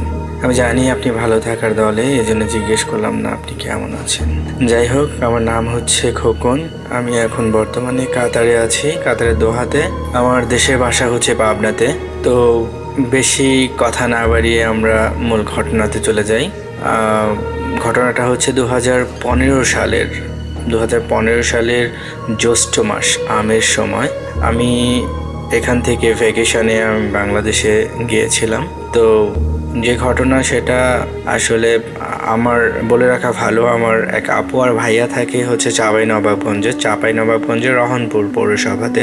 তো আমার ভাইয়া হচ্ছে রহনপুর পৌরসভার একজন পরিচিত ফিগার। তো ওনারা আমাদেরকে ইনভাইট করে, যেহেতু চাঁপাইনবাবগঞ্জ আমের জেলা, তো আমাদেরকে আম খাওয়ার জন্য আর কি ইনভাইট করে ফ্যামিলি সহ। তো আমি, আমার ওয়াইফ, আমার বাচ্চা সহ আমরা মানে ট্রেন যোগে এই সর্দি থেকে তারপরে রহনপুরে যাই আর কি। তো রহনপুরেই আসলে আমি বুঝতে পারিনি যে আসলে আমাদের এই বেড়ানোটা এতটা ভয়ঙ্কর একটা এক্সপিরিয়েন্স হবে বেড়ানোর মধ্য দিয়ে। সত্যি কথা, কখনোই কল্পনাও করিনি। এর আগেও আমি রহনপুরে গিয়েছিলাম, বাট ওই ভালো লাগা থেকে আবার যাওয়া, কিন্তু এইবারের যে বেড়ানোটা, এটা যে এতটা ভয়ঙ্কর একটা এক্সপিরিয়েন্স হবে আমি কখনো কল্পনা করতে পারিনি। তো যাই হোক, আমরা ঘটনাতে চলে যাই। তো আমি বলে রাখি, আমার ভাইয়া যেই ফ্ল্যাটে থাকতো, যে বাসাটায় থাকতো, বাসাটা হচ্ছে 5 তলা একটা বাসা, তার 4th ফ্লোরে থাকতো ভাইয়া। তো ভাইয়াদের কর্নারে হচ্ছে একটি গেস্ট রুম, যেখানে হচ্ছে যারা গেস্ট যেত তাদেরকে থাকার ব্যবস্থা করা হতো। যাই হোক, প্রথম দিনে রহনপুরটা পুরো আবার ঘুরলাম আমার ছোট একটি ভাইকে নিয়ে।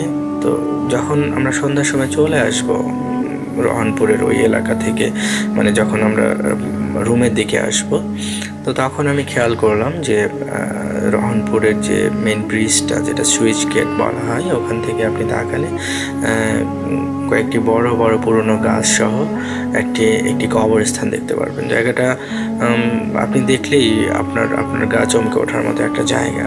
একেবারে নদীর কোল ঘেঁষে, নদীর একদম পাড়ের মধ্যে হচ্ছে কবরস্থানটা, আপনি খুব স্পষ্টই খেয়াল করতে পারবেন। তো ছোট ভাই বললো যে হ্যাঁ, এটা কবরস্থান, তো এটা অনেক পুরাতন একটা কবরস্থান। তো আমি যখন রুমে আসলাম, আমার কেন জানি ওই কবরস্থানের ওই যে সিনারিওটা আমার মনের ভিতরে মনের ভিতরে উকি দিচ্ছিল, বারবার উকি দিচ্ছিল। তো যাই হোক, রাতের খাওয়া দাওয়া শেষ করে আমরা যখন প্রায় রাত 12টা বেজে গেছে, 4th তলার একটি কর্নারের রুমে আমাদেরকে থাকতে দেওয়া হয়েছিল, যেটা বলছিলাম যে গেস্ট রুম।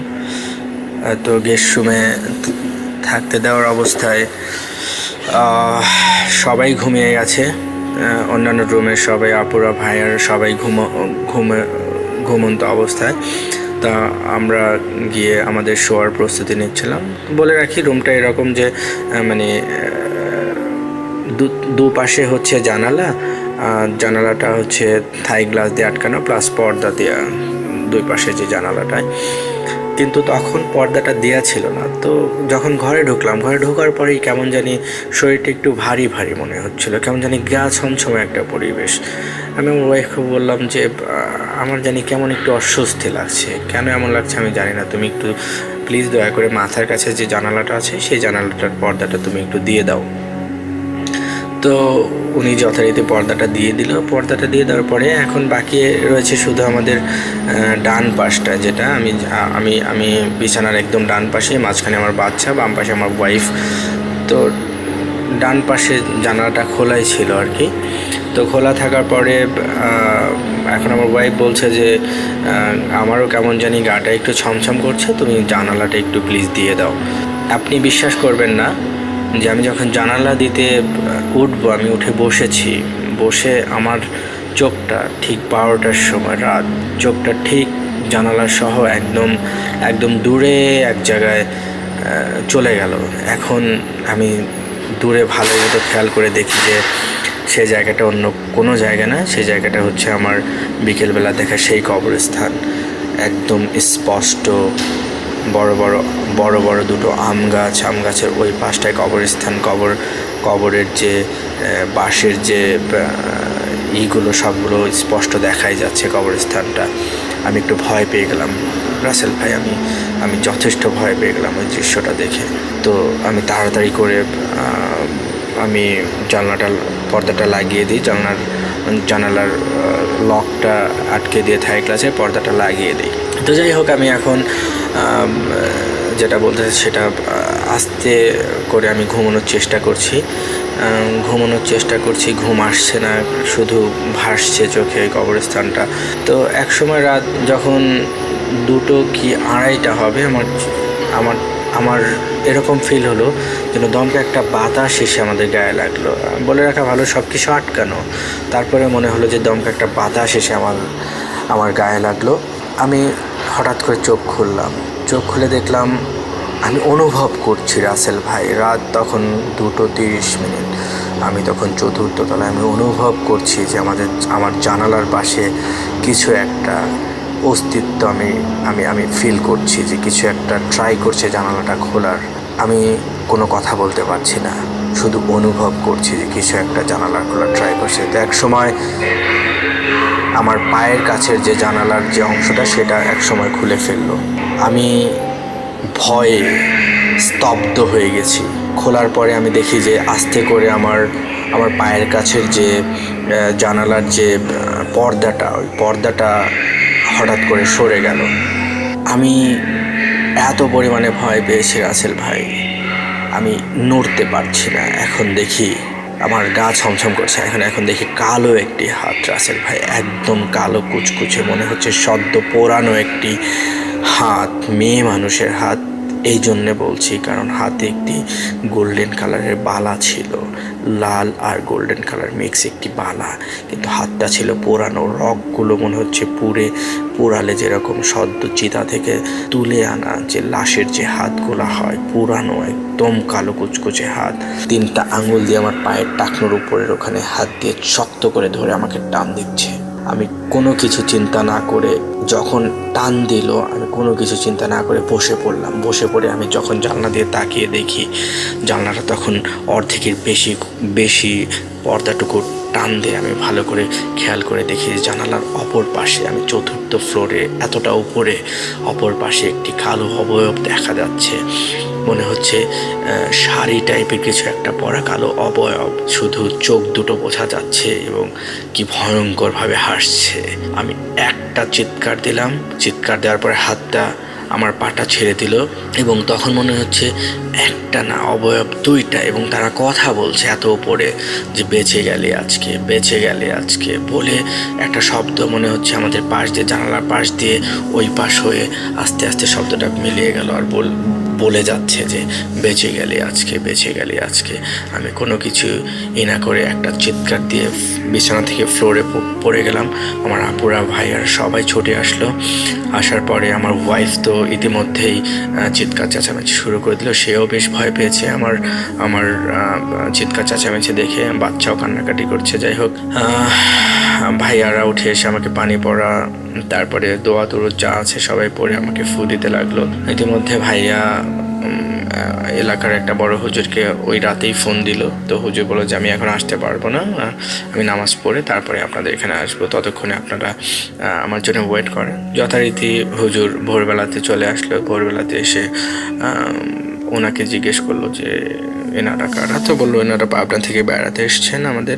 তো আমার সাথে যা হলো সেটা আমি শেয়ার করলাম। তো শেয়ার করার এক পর্যায়ে দেখি হুজুর আমার ভাইয়া আর আপুর সাথে একটু রাগারাগি করছে যে ওনারা গেস্ট মানুষ, ওনারা যখন আসছে আপনারা বিষয়গুলো শেয়ার করা উচিত ছিল। তো আমি বললাম যে কী বিষয় হুজুর সাহেব? তো বললো যে এই বাসাতে শুধু আপনি না, এই বাসাতে আমি এর আগেও কয়েকবার এসেছি সেম কেস নিয়ে। এই বাসাতে যারাই নতুন গেস্ট আসে তাদেরকেই এখানে আসলে এই জিনিসটা ডিস্টার্ব করে।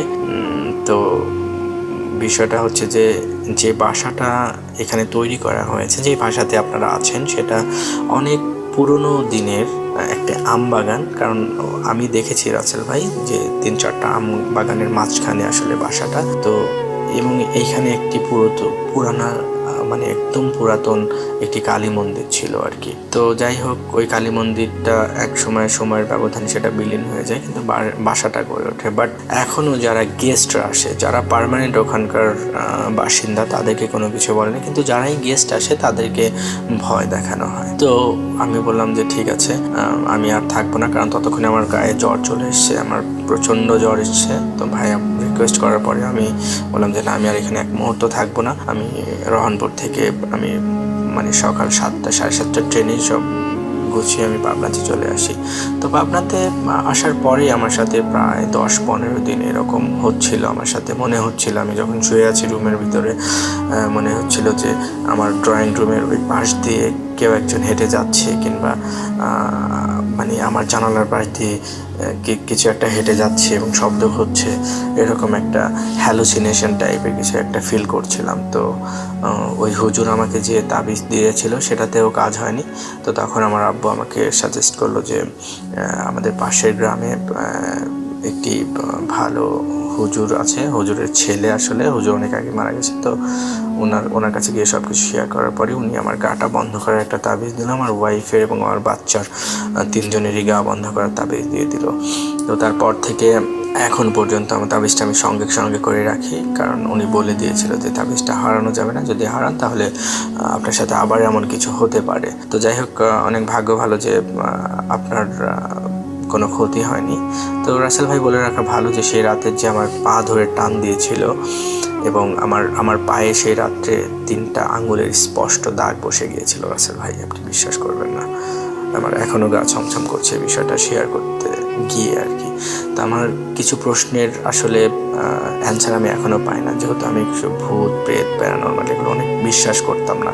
কিন্তু ওই দিনের রাতের যে ঘটনাটা, যে বিভীষিকাময় ঘটনা, এটা আমি আমার জীবনে কোনোদিনও ভুলব না। এত রাত্রে 4th তলার ফ্লোরে ওপরে এরকম একটা রাত, যে বিভীষিকাময় রাত, বেড়াতে যাওয়ার পরের যে রাত, এটা আমি কখনোই ভুলব না রাসেল ভাই। যাই হোক, অনেক ধন্যবাদ আমার ক্লিপটি আসলে লিসেনারদের শোনানোর জন্য। আশা করি আপনারা সবাই ভালো থাকবেন। ভূত এফএমের শুভকামনা করে আমি আমার ঘটনাটা এখানেই শেষ করছি। আল্লাহ হাফেজ, আসসালামু আলাইকুম। Face it. Radio মানেই ফুর্তি। সুপ্রিয় শ্রোতা, এখন শুনবেন ডেঙ্গু সচেতনতামূলক সতর্কবার্তা। শেখ হাসিনার নির্দেশ, ডেঙ্গুমুক্ত পরিচ্ছন্ন বাংলাদেশ। কোনোভাবেই ফুলের টব, অ্যাকোরিয়াম, ফ্রিজ, এসি বা অন্য কোনো জায়গায় পানি জমতে দেবেন না। যেহেতু এডিস মশা সাধারণত সকালে ও সন্ধ্যার পূর্বে বেশি কামড়ায়, এজন্য এ সময় বিশেষভাবে ব্যক্তিগত সতর্কতা অবলম্বন করুন। এ সময় মশার স্প্রে, কয়েল, মসকিউটো রিপেলেন্ট বা মশারি ব্যবহার করুন। আপনার সন্তানকে স্কুলে পাঠানোর সময় মোজা, জুতা ও ফুল প্যান্ট, ফুল স্লিভ জামা পরিয়ে দিন। রাতে বা দিনে ঘুমানোর আগে অবশ্যই মশারি টাঙিয়ে নিন। শেখ হাসিনার নির্দেশ, ডেঙ্গুমুক্ত পরিচ্ছন্ন বাংলাদেশ। বাড়ির ছাদ বা আশেপাশের ঝোপঝাড়, জলাশয় পরিষ্কার পরিচ্ছন্ন রাখুন এবং পরিত্যক্ত নারকেলের খোসা ও টায়ার সরিয়ে ফেলুন। গত 1 আগস্ট রাতেই ডেঙ্গু রোগ নির্ণয়ের জন্য 1 লাখ কিট এসেছে এবং 2 আগস্টের মধ্যে আরও কয়েক লাখ কিট এসেছে ডেঙ্গু রোগ নির্ণয়ের জন্য। আসুন সবাই মিলে একসাথে ডেঙ্গু মোকাবেলা করি। ডেঙ্গু রোগীদের সুচিকিৎসা নিশ্চিত করতে স্যার সলিমুল্লাহ মেডিকেল কলেজ হাসপাতালে উদ্বোধন করা হয়েছে 100 শয্যার পৃথক নতুন ডেঙ্গু ইউনিট। শেখ হাসিনার নির্দেশ, পরিষ্কার পরিচ্ছন্ন রাখুন পরিবেশ। চাই ডেঙ্গু মুক্ত বাংলাদেশ। পরিবেশ রাখি পরিষ্কার, বন্ধ হবে ডেঙ্গুর বিস্তার। ডেঙ্গু মুক্ত দেশ চাই, পরিষ্কার পরিচ্ছন্নতার বিকল্প নাই। জমে থাকা পানি যেখানে, ডেঙ্গু মশার জন্ম সেখানে। আসুন জেনে নিই ডেঙ্গু প্রতিরোধে করণীয়। ফুলের টবে, ডাব ও নারকেলের খোসায়, প্লাস্টিক পাত্রে, ভাঙা হাঁড়ি বা পাতিল, এয়ার কন্ডিশন ও রেফ্রিজারেটরের তলায় পানি জমতে দিবেন না। বাসায় বিভিন্ন স্থানে জমে থাকা স্বচ্ছ পানি নিয়মিত পরিষ্কার করুন। অন্তত সপ্তাহে 1 দিন বসতবাড়ির চারপাশ পরিষ্কার পরিচ্ছন্ন করুন। এডিস মশা দিনের বেলা কামড়ায়, তাই দিনের বেলায় ঘুমাতে হলে মশারি বা মশা নিরোধক ব্যবহার করুন। ডেঙ্গু জ্বরের মূল চিকিৎসা প্রচুর তরল খাবার বা পর্যাপ্ত পানি গ্রহণ করা এবং পর্যাপ্ত বিশ্রাম গ্রহণ। ঘুমানোর সময় এমন কোনো পোশাক পরবেন না যাতে আপনার হাত পা উন্মুক্ত থাকে। ডেঙ্গু প্রতিরোধে শিক্ষা প্রতিষ্ঠানগুলোর প্রতি শিক্ষা মন্ত্রণালয়ের নির্দেশনা। খেলার মাঠ ও ভবনসমূহ নিয়মিত পরিষ্কার রাখতে হবে। মাঠ কিংবা ভবনে জমে থাকা পানি দ্রুত সরিয়ে ফেলতে হবে। শিক্ষা প্রতিষ্ঠানসমূহে সৌন্দর্য বর্ধনের জন্য যেসব ফুলের টব রাখা হয়েছে তা নিয়মিত দ্রুত পরিষ্কার করতে হবে। সংশ্লিষ্ট কর্তৃপক্ষ কর্তৃক ডেঙ্গু প্রতিরোধের উপায়সমূহ শিক্ষার্থীদের প্রতিদিন আনুষ্ঠানিকভাবে অবহিত করতে হবে। গুজবে কান দেবেন না, অযথা আতঙ্কিত হবেন না। মনে রাখবেন, সব জ্বরই ডেঙ্গু পরীক্ষার প্রয়োজন নেই। চিকিৎসক পরামর্শ দিলে তবেই পরীক্ষা করুন। অযথা সময় ও অর্থ নষ্ট করবেন না। Face it. Radio মানেই ফুর্তি। ফুর্তি। ভূত FM. The night comes alive. বিশ্বাস করা না করাটা আপনার ব্যাপার।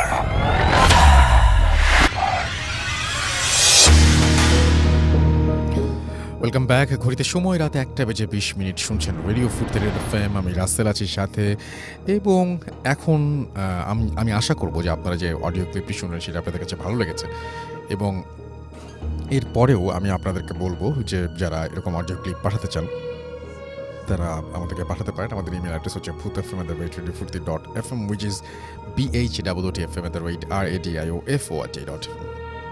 আপনার নাম, ঠিকানা এবং ফোন নাম্বার সহ আপনার জীবনে ঘটে যাওয়া বা আপনার জানা সেরা ঘটনা লিখে পাঠিয়ে দিন আমাদের কাছে। ঘটনার শুরুতে অবশ্যই উল্লেখ করুন যে ঘটনাটি আপনি স্টুডিওতে এসে শেয়ার করতে চান নাকি আপনি চান আপনার ঘটনা আমরা পড়ে শোনাই। আপনাদের জন্য একটা উপহার রয়েছে যারা ভূত এফএমের লিসেনার তাদের জন্য, এবং শুরুতেই বলি যে অ্যানিভার্সারি কথাটা শুনলেই আমাদের নানা রকমের অনেক কিছু মনে পড়ে, যে একটা কিছুর সাথে হয়তো অনেক ধরনের আনন্দ, অনেক ধরনের আয়োজন, একটা উৎসব মুখর পরিবেশ বিরাজ করে, এরকমই আমাদের ধারণা হয়। আর সেটা যদি হয় 5 বছরের মতো, মানে 5 বছরের অ্যানিভার্সারি, তাহলে তো কথাই নেই। ইয়েস, আমি বলছি দারাজের 5th অ্যানিভার্সারি কথা, এবং সেইটা ক্যাম্পেইন নিয়ে। জি হ্যাঁ, এই 6 সেপ্টেম্বর দারাজ পা দেবে 5 বছরে, আর সেই উপলক্ষে দারাজ ভূত এফএমের লিসেনারদের জন্য গিফট নিয়ে এসেছে অ্যামেজিং ভাউচার কোডটি হলো ভূত 500, অর্থাৎ BHOOT ভূত, কোনো স্পেস না দিয়ে একসাথে লিখুন 500, অর্থাৎ 500। আর অবশ্যই আপনাদের ভাউচারটি ব্যবহার করতে হবে 6 থেকে 14 সেপ্টেম্বরের মধ্যে। সো যারা দারাজ অ্যাপ নেই তাড়াতাড়ি করে দারাজ অ্যাপটি ডাউনলোড করে ফেলুন এবং পেয়ে যান 500 টাকা ডিসকাউন্ট 3000 টাকার ওপর। ওকে, আর আপনারা যারা ভূত এফএমকে অনেক বেশি ভালোবাসেন তারা এখনই দেরি না করে দারাজ অ্যাপটি, মানে তাদের জন্যই তো এই উপহার, তো তাদের যদি দারাজ অ্যাপটি না থাকে তাহলে অ্যাপটি ডাউনলোড করে নিন, এবং ডাউনলোড করার পরে এই কোডটি ইউজ করুন ভূত 500। বুঝতেই পারছেন, শুধুমাত্র আপনাদের জন্যই। সো আমার মনে হয় যে আপনারা অনেক বেশি আগ্রহী হবেন। তো এখন যেটা করব সেটা হচ্ছে সরাসরি ঘটনায় চলে যাব। আমাদের আরও একজন অতিথি আছেন, আপনার নামটা প্লিজ একটু বলবেন, কোথা থেকে এসেছেন সেটা বলবেন, তারপরে আপনার ঘটনায় যাব। হ্যালো লিসেনার্স, আমি প্রভাত বলছি, জি। ফ্রামগেট থেকে। চলে যাই আপনার ঘটনায়। জি, আমি লাস্ট ফেব্রুয়ারিতে গিয়েছিলাম সিরাজগঞ্জের বেলকুচি নামের একটা থানায়। জি। তো সেখানে আমি যাওয়ার পর বেসিক্যালি ঘটনাটা পাই। তো প্রথমে আমি যেদিন প্রথম দিন যাই, তো সেদিন রাত 8টার দিকে খুব অন্ধকার হয়ে যায়। তো তখন আমি যাচ্ছিলাম বাজারে কোনো একটা কারণে। জি। তো যেতে যেতে দেখছি যে কোনো একটা এরিয়া যেটা দেওয়াল দিয়ে ঘেরা, তো তার পাশ দিয়ে কেউ যাচ্ছে না, সবাই সেম লাইনে আসছে, বাট রাস্তাটা ক্রস করে অতটুকু পার হয়ে আবার লাইন চেঞ্জ করছে। তো আমি আর এগুলো কিছু জানি না, তো আমি সোজা যাচ্ছি, যে দেখছি যে ওই আতশবাজির রকেটের মতন যেগুলো ওই আকাশে গিয়ে ফাটে না, জাস্ট উঠে যায়, তো তেমনই কিছু একটা খুবই স্পিডে আকাশ উড়ে গেল। তো আমি মেইনলি প্রথমে কিছু বুঝলাম না, এটা কারো বাড়ি হতে পারে, প্রাইভেট প্রপার্টি হতে পারে। তো তার পরের দিন আমি মেইনলি ওই জায়গাটি নিয়ে একটা ঘটনা শুনি। প্রথমে বলে রাখা ভালো, সেটা হচ্ছে বেলকুচি থানার, এটা একটা মহাশ্মশান যেটা বেলকুচি ফায়ার ব্রিগেডের আগে পড়ে। ঘটনাটা আজ থেকে প্রায় ৪৫ বছর আগের। তো তার পাশের গ্রামের একটা মহিলার এক ভোরে ২টা বেবি হয়। তো এই জন্ম হওয়ার একটু পরেই তাদের মধ্যে একটা বেবি মারা যায়। যেহেতু তখন ডক্টর তেমন কোনো সিস্টেম ছিল না মেডিকেল। তো তারপরেই মেইনলি তার পরের দিন সকালে সকাল থেকে মানুষ বডিটাকে দেখতে আসে। তো ঠিক ১২টা বা ১২:৩০টার দিক দিয়ে বডিটাকে নিয়ে শ্মশানে চলে যায়। তো যেহেতু তারা হিন্দু ধর্মের ছিল, তো হিন্দু ধর্মের একটা কথা আছে যে যাদের বয়স ১২ বছরের নিচে তাদেরকে শিশু বলা হয়, আর শিশুদের কখনো বার্ন করতে নাই। তো তাদের সমাধি দিতে হয়, ইটস লাইক কবরের মতন, বাট কবর না। তো ওই প্রথম যে বেবিটা মারা যায়, তো তাকে নিয়ে শ্মশানের পথে সবাই চলে যায়, অবশ্যই ছেলেরা এবং অ্যাডাল্ট যারা অবশ্যই তাদের নিয়ে চলে যায়। বাট তারা বের হওয়ার কিছুক্ষণ পরেই সেকেন্ড বেবিটা মারা যায়, যে বেঁচে ছিল। তো বেবিটা মারা যায়, তো তারপর এখন যেহেতু আশেপাশে কেউ ছিল না শ্মশানে নিয়ে যাওয়ার মতন সেই বেবিটাকে, তো একটা ১৪-১৫ বছরের একটা বাচ্চাকে কিছু কাপড়ে বেবিটাকে পেঁচিয়ে বলে, তুমি তাহলে শ্মশানে যাও, ওরা তো গিয়েছেই আগে। তো এরপরেই মেনলি ওই ছেলেটা কিছু শর্টকাট রাস্তা নেয়। তো রাস্তা নিয়ে সেই ভর দুপুর, তখন প্রায় ১টার মতন বাজে, খুব দৌড়ে সে শ্মশানে পৌঁছে যায় এবং শ্মশানে পৌঁছে গিয়ে দেখে সেখানে প্রায় ২৫ জনের মতন আছে। তবে যাদের মধ্যে সে কাউকে চেনে না, ইভেন যারা প্রথমে বডিটাকে নিয়ে এসেছিল, যে প্রথমে মারা যায়, তো সেখানে ওরা এখনো ওখানে পৌঁছায়নি। তো ওখানে ও যে ২৫ জন দেখে তারা গল্প করছে। তো ওই একটু দেখার পর বুঝতে পারলো যে এদের মধ্যে দুজনকে চিনতে পারে, যারা ওদের সেম গ্রামেরই, যারা লাস্ট ৬ থেকে ৮ মাসের মধ্যে মারা গিয়েছে। তো তাদের মধ্যেই একটা লোক এসে বলে, ছেলেটাকে বলে, কোলের যেটা আছে সেটাকে ফেলে কালীঘরের বারান্দায় ওঠ, তা না হলে এরা তোকে ছাড়বে না। তো এটা দিয়ে এভাবে বোঝাইছে যে কোলের যে যে বাচ্চাটা আছে, তো সেটাকে রেখে সে যেন ওই কালী মন্দির থাকে শ্মশানে, কালী মন্দিরের বারান্দায় ওঠে। তো সেই ছেলেটা সেটাই করে কালী মন্দিরের বারান্দায় ওঠে। তো এই ছেলেটা থেকে এতটুকু শোনা গেছে, ওই ছেলের নিজের মুখের কথা এগুলো। তো এরপর যেই যারা ফার্স্ট বের হয়েছিল তারা তো মেন রোড দিয়ে এসেছে। তো মেন রোড দিয়ে আসার পর দেখে ওই ছেলেটা কালীঘরের বারান্দায়, কালী মন্দিরের বারান্দায় অজ্ঞান হয়ে পড়ে আছে। তো ওকে তখন ওই সেকেন্ড বডিটা ওখানে পাওয়া যায়। তো ওই 2টা বডিকেই সমাধি দেওয়া হয়। দেওয়ার পর ছেলেটাকে এমনি অনেক পানি ঢেলে তার উপর তাকে আবার বাসায় ফিরিয়ে নিয়ে আসা হয়। তো ছেলেটি যখন একটু স্বাভাবিক বা জ্ঞান ফেরে, চোখ খুলে বা একটু কথাবার্তা বলছে, তো তখনই দেখা যায় যে ছেলেটা আবোল তাবোল কথা বলছে। যেমন অনেক আগে উঠানে মানুষের চুলা থাকতো, কাঠের চুলা। তো সেখানে দেখছে যে ওখান থেকে অ্যাশ বা কয়লা এগুলো নিয়ে খাচ্ছে। এরপর বলছে একটা খাসি চাচ্ছে, যে ও একটা আমান খাসি খাবে, অনেকদিন ধরে অনেক কিছু খায় না। তো তখন ওর ফ্যামিলি মেম্বাররা বুঝতে পারলো যে না, এখানে সামথিং সুপার ন্যাচারাল। তো তখন একটা কবিরাজকে ডাকা হয়। আর কবিরাজ বাসায় আসার পর মাটিতে একটা বড় একটা সার্কেল কেটে তো তার মাঝে ওই ছেলেটিকে বসায়। তো বসানোর পর ওই ছেলেটিকে বলে, তুই কোথা থেকে এসেছিস? তো তখন ছেলেটি বলে যে আমি শ্মশান থেকে এসেছি। আর বলে, কেন এসেছিস? তখন বলছে, এই ছেলেটিকে আমার খুব পছন্দ হয়েছে, তাই আমি ওর সাথে এসেছি। তখন জেনারেলি যেমন হয় সব জায়গায়, কবিরাজ বলে, তাহলে তুমি ওকে ছেড়ে চলে যাও। তো তখন ওই ছেলেটি জাস্ট ওর ভোকাল চেঞ্জ হয়ে গিয়েছিল। তো বলছে, না আমি যাব না, এই ছেলেটিকে আমার পছন্দ হয়েছে, আমি ওর সাথেই থাকবো। তো এরপর যখন কোনো কথাই মানছিল না, তখন কবিরাজ কিছু মন্ত্র পড়ে, আর তার যে বাম হাতের লিটল ফিঙ্গারটা সেখানে খুব জোরে প্রেস করে। দেন ছেলেটা কান্না করে ওঠার পর ও রিকোয়েস্ট করছিল যে আমায় আপনারা কষ্ট দিয়েন না, আমি অনেক ছোট, আমি অনেক দূর থেকে এসেছি। তো আরও তারপর সে আরও কান্না করতে থাকে আর তার লাইফ স্টোরি বলতে থাকে। তো এখানে সে আর এমনভাবে বলে when he was 5 or 6 months, then ও মারা যায়। বাট দ্য প্রবলেম ইজ ওর বাবা মার কোনো পরিচয় ছিল না। আই মিন জারজ টাইপের সন্তান ছিল, যার জন্য ওর ঠিক মতন সৎকারও করা হয় না। এরপর যেমন হিন্দুদের মধ্যে মারা যাওয়ার পর একটা শ্রাদ্ধ শান্তির একটা বিষয় থাকে, তো তেমন কিছু হয় নাই। তো বাট একটা কথা আছে যে যদি কোনো বাচ্চা তার বাবা মার নাম পর্যন্ত না বলতে পারে, তো তখন মারা যাওয়ার পর সেই বাচ্চাটার কানে কানে তার বাবা মার নাম বলা হয়।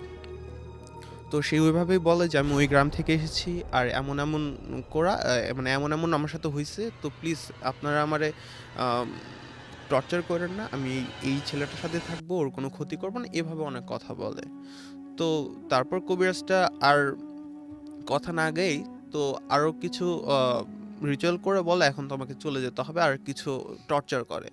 অ্যান্ড দেন ওই ছেলেটা রাজি হয়ে যায়, যে মানে ছেলেটা জাস্ট অন্য ভয়েসে বলছে যে না আমি তাহলে চলে যাব, ঠিক আছে।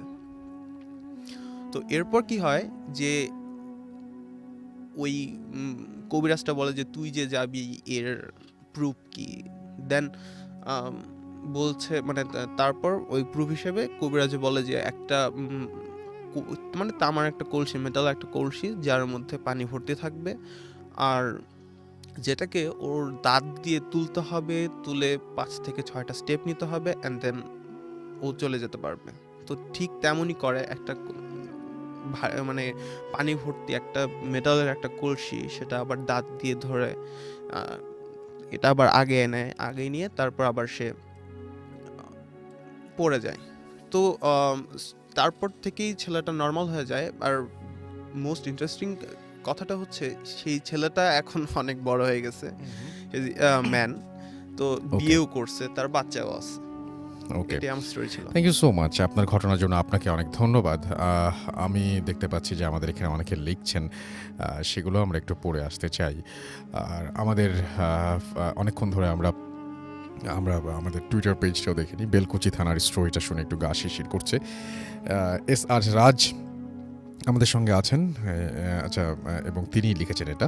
আমাদের সঙ্গে আছেন MJ রোহান, এবং সেকেন্ড কাহিনীটা অকল্পনীয় ভাই আমাদের সাথে আছেন, দেখতে পাচ্ছি MJ রোহান, এবং আহনাফ তাহমিদ আমাদের সাথে আছেন। আমাদের সাথে আছেন বিকাশ চন্দ্র পল, অনেক দিন পর মনের মতো একটা ঘটনা শুনলাম। সাইফুল ইসলাম আমাদের সঙ্গে আছেন, বগুড়া সদর থেকে তিনি লিখছেন। আমাদের সঙ্গে আছেন দেখতে পাচ্ছি আহমেদ হোসেন বায়েজিদ, এবং তিনি বলছেন যে জিন ফ্রেন্ড হওয়াটা অনেক ভালো। আচ্ছা, ওকে। আমাদের সাথে আছেন দেখতে পাচ্ছি জুলহাস নেইমার, শাফিউল ইসলাম, আমাদের সাথে আছেন তন্ময় ইসলাম সৈকত সহ আরও অনেকে। থ্যাংক ইউ ভেরি মাচ যারা আমাদের সঙ্গে আছেন এবং যারা আমাদের সঙ্গে পুরোটা সময় ধরে আছেন এবং থাকতে চান, আরও বাকিটা সময় থাকবেন আর কি। আমি চলে যাই আমাদের ভূত এফএমের পেজে, এবং এইখানে অনেকেই লিখছেন অনেক কিছু আমি দেখতে পাচ্ছি। এবং আমাদের সঙ্গে এই মুহূর্তে যারা লিখছেন তারা আছেন আনোয়ার মোর্শেদ, সবগুলো ঘটনাই ভালো লেগেছে তার কাছে, থ্যাংক ইউ ভেরি মাচ। আমাদের সঙ্গে আছেন আমিন, এবং তিনি লিখছেন যে ভাই আপনি সবসময় ভালোর দলে কেন? আমি সবসময় ভালোর দলে, কারণ আমি সবসময় ভালোর দলে।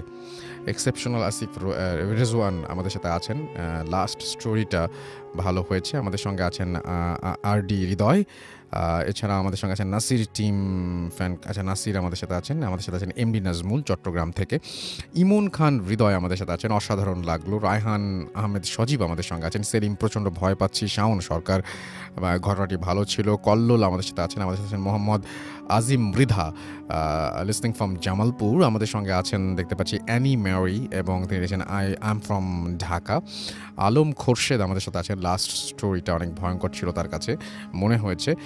ইমন আমাদের সাথে আছেন। আমাদের সাথে আছেন দেখতে পাচ্ছি সাদ্দাম লাবিব, এছাড়াও নিশাত তাসনিম আমাদের সাথে আছেন, এবং তিনি তার লেখাটা পড়তে বলেছেন, পড়লাম।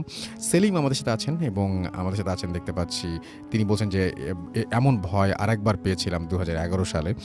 আলম খোরশেদ আমাদের সাথে আছেন, লাস্ট স্টোরিটা সম্পর্কে তিনি আবারও লিখেছেন। হৃদিত আমাদের সাথে আছেন। আমাদের সাথে আছেন দেখতে পাচ্ছি সব জানতা সাদিয়া, এবং 9 বছর ধরে তিনি ভূত এফএম শুনছেন, কখনো লেখা হয় না, আজকেই প্রথম তিনি লিখলেন। মোহাম্মদ আজিম আমাদের সাথে আছেন দেখতে পাচ্ছি। এছাড়াও তানহা, তাবাসসুম, রিয়া সহ আরও অনেকে। থ্যাংক ইউ ভেরি মাচ আমাদের সঙ্গে থাকার জন্য। আমরা চলে যাব আমাদের পরবর্তী অতিথির কাছে। আপনার নামটা প্লিজ একটু বলবেন, কোথা থেকে এসেছেন সেটা বলবেন, তারপর আপনার ঘটনায় যাব। আশা করছি তার ঘটনাটি আপনাদের ভালো লাগবে। চলুন শুনে আসি। হ্যালো লিসেনার্স, আমি শুভ। আমি এসেছি মোহাম্মদপুর থেকে। আমি যে ঘটনাটা বলবো সেটা হচ্ছে আমার 2004-এর ঘটনা। তখন আমি ক্লাস 3-তে পড়ি। তো বলে রাখা ভালো, আমি যখন ক্লাস 3-তে পড়ি তখন আমাদের স্কুলের হেডমাস্টার ছিলেন। উনি আবার আমার আব্বুর ফ্রেন্ড হয়। তো উনি আমাদেরকে স্কুলের কয়েকটা ছেলেদেরকে নিয়ে আলাদা একটা বোর্ডিং করছে। সেটা হচ্ছে আপনার নোয়াখালী জেলার সোনাইমুড়ি থানাতে। তখন সেখানে ক্লাস 3 থেকে ক্লাস 10 পর্যন্ত স্টুডেন্ট রাখা হতো। তো ওখানে আমরা সবাই পড়ালেখা করতাম। জাস্ট পরীক্ষার সময় স্কুলে গিয়ে পরীক্ষাটা দেওয়া হতো। তো আমি, আমার মেজো ভাই থাকতাম, আর আমাদের গ্রামের আরও কয়েকটা ছেলে থাকতো। তো একজন এক এক ক্লাসের। তো আমাদের ক্লাস 3-তে আমরা 3টা স্টুডেন্ট ছিলাম। আমার মেজো ভাই তখন পড়তো ক্লাস 7-এ। তো অনেকেই ছিল। তো সবাই ভালোই চলছে, অনেক দিন খেলাধুলা পড়ালেখা সব একসাথেই থাকতো আমাদের। তো 3-4 মাস যাওয়ার পরে আমার মেজো ভাইরা, ওনারা 6-7 জন ছিল একসাথে। তো ওনারা একদিন রাতে ভাবছে যে ওরা আড্ডা দিবে, ঘুমাবে না। তো তখন আমাদের আপনার 10টা-11টার মধ্যে 10টার মধ্যে আমরা রাতের খাবার খেয়ে ফেলতাম। তারপরে আধা ঘন্টা বা এর পরে আমরা ঘুমিয়ে যেতাম। তখন আমার মেজো ভাইরা, ওরা ওই দিন আর ঘুমায় নাই, ওরা বসে বসে আড্ডা দিচ্ছে। তো হঠাৎ করে আমাদের বাসাটা হচ্ছে একতলা বিল্ডিং, আর সেটা হচ্ছে আপনার রাস্তার পাশেই। তো গাড়ি যাওয়া আসা করে ওই রাস্তা দিয়ে। তো হঠাৎ ওনারা একটা পায়ের শব্দ পেল। জি। তো পায়ের শব্দটা পাওয়ার পরে তারা এতটাই কিছু মনে করে নাই, যে ভাবছে হয়তো যে কেউ এখানে আসা যাওয়া করছে। তো তারপর আপনার ঠিক একটা হবে, একটার পরে ওরা একটু নুপুরে আওয়াজ পাচ্ছে, যে একটা নাচানাচি করছে বা এই টাইপের কিছু একটা। তো ওনার ওই দিন এটা তেমন একটা মাথায় নেয় নাই, ভাবছে হয়তো কোনো কেউ বা ফকি টকি থাকে, ওরা আবার বাঁশের লাঠির মধ্যে আপনার নুপুর লাগায়, এগুলো নিয়ে করে। ঠিক তারপরের দিন আবার একটায় সেম নুপুরের আওয়াজটা, ওরা নুপুরের আওয়াজ পাচ্ছে আর কে হাঁটাহাঁটি করছে নুপুর পায়ে দিয়ে। তখন ওরা চিন্তা করলো যে কে এই ধরনের আওয়াজটা করছে, আমরা একটু দেখি। তো ওরা বের হওয়ার পরে আপনার তেমন একটা কাউকে পায় না, কিন্তু আস্তে আস্তে আপনার নুপুরের আওয়াজটা ওদের থেকে দূরে সরে যাচ্ছে। তারপরে ওরা কয়েকদিন এইভাবেই চলছে। যাওয়ার পরে মাঝে মধ্যে বাসার ছাদে ওরা একটু বেড়ালে সাউন্ড পেতো। বেড়ালে যে ধরনের সাউন্ড, সেটা আসলে ওই মানে নর্মাল কোনো সাউন্ড না, একটু কান্নাকাটির সাউন্ড, যেটা খুবই ভয়ঙ্কর।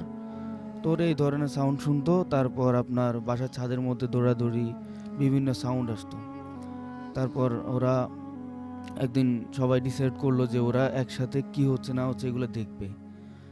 তারপর ওরা আপনার একদিন রাতে সবাই মিলে বসে আছে যে আজকে যেভাবে হোক এরা বের করবে কাহিনীটা কি। এরপর সবাই মিলে রাস্তার মধ্যে গেল।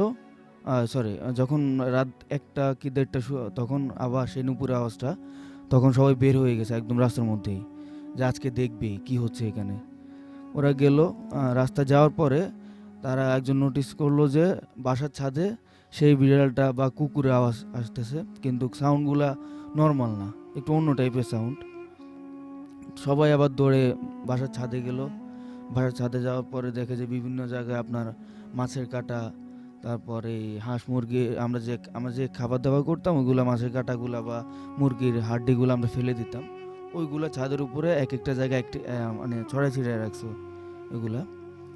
তো এইভাবে ঘটতেছে। তখন ওরা ভয়ে স্যারকে বলেন যে আসলে স্যার বিশ্বাস করবে নাকি ওখানে, আর বললে ওরা বিশ্বাস করবে না, আবার ওটা হাসাহাসি করবে এগুলো নিয়ে। তো আমার একটা কাকা ছিল, উনি তখন ক্লাস 10-এ পড়তো, উনি আমাকে খুবই আদর করতো। তো আমি একদিন রাত 1:30 বাজে, 1:30 কি 2টা, আমি ওয়াশরুমে যাই। ওয়াশরুমে গিয়ে আমি হঠাৎ করে একটু নোটিস করলাম যে বাসার ছাদে সেই বিড়ালের আওয়াজটা বা বাসার ছাদে কেউ লাফালাফি করতেছে, এই ধরনের একটা সাউন্ড। তখন আমি ছোট ছিলাম, এই জন্য ভয়ে আমি দৌড় দিয়েছি, দৌড় দিয়ে কাকার কাছে গেলাম। কাকার কাছে যাওয়ার পর আমি কাকাকে বললাম যে আমি বিড়ালের সাউন্ড শুনছি, কিন্তু আমার কাছে খুব ভয় লাগছে। তখন কাকা বললো আচ্ছা ঠিক আছে, আমি দেখতেছি। তখন ওনার আবার খুব সাহস ছিল। আমি কাকাকে বললাম, কাকা আপনি একটু কাজ করেন, আপনি সিঙ্গেলে গিয়ে একটু দেখেন তো ছাদে কি হচ্ছে। তো কাকা ছাদে গেল। ছাদে যাওয়ার পরে উনি যখন দরজাটা খুললো ছাদের, কান্নাটা একবার এক এক জায়গায় থেকে যাচ্ছে, মানে ওনার সামনে আর আসছে না।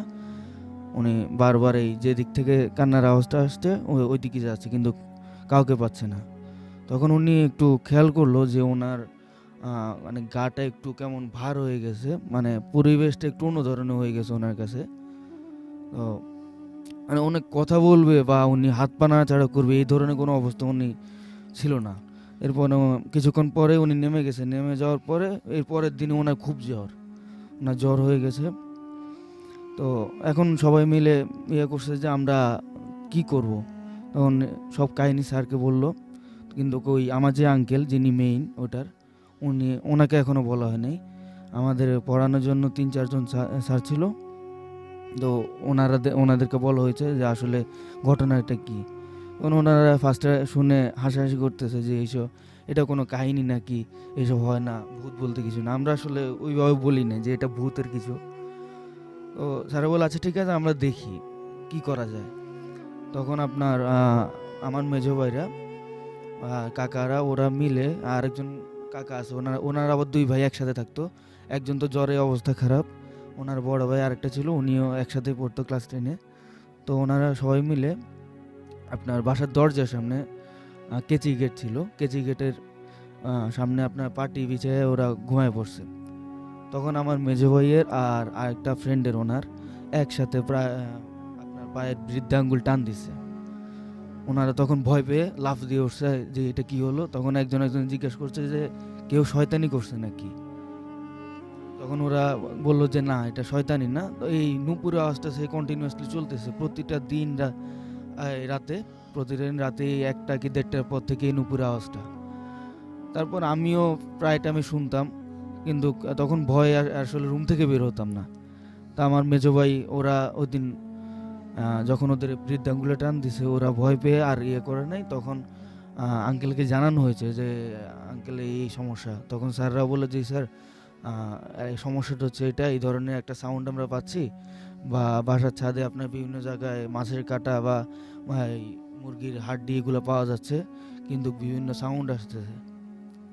এরপর স্যাররা সবাই মিলে ডিসাইড করলো যে আমরা তাহলে মিলার দিয়ে দিলে হয়তো এটা সমস্যাটা সমাধান হবে। এরপরে মিলাদ দেওয়ার পরও প্রায় টাইমে আপনার 1টা-1:30টার পরে সেই নুপুরের আওয়াজটা হওয়ার পরে আমরা তার 2-3 মাস পরে ওই বাসাটা ছেড়ে দিই। থ্যাংক ইউ, ধন্যবাদ আপনাকে। আমাদের আজকের মতো সময় শেষ এবং আমাদের আজকে বিদায় নিতে হবে। এবং এতক্ষণ পর্যন্ত যে ঘটনাগুলো শুনলেন, সেই ঘটনাগুলো যদি এতটুকু আপনাদের আনন্দ দিতে পারে তাহলে আমরা খুশি হব। এবং আমি একটা জিনিস বলবো, সেটা হচ্ছে আপনারাও আপনাদের ঘটনাগুলো লিখে পাঠান।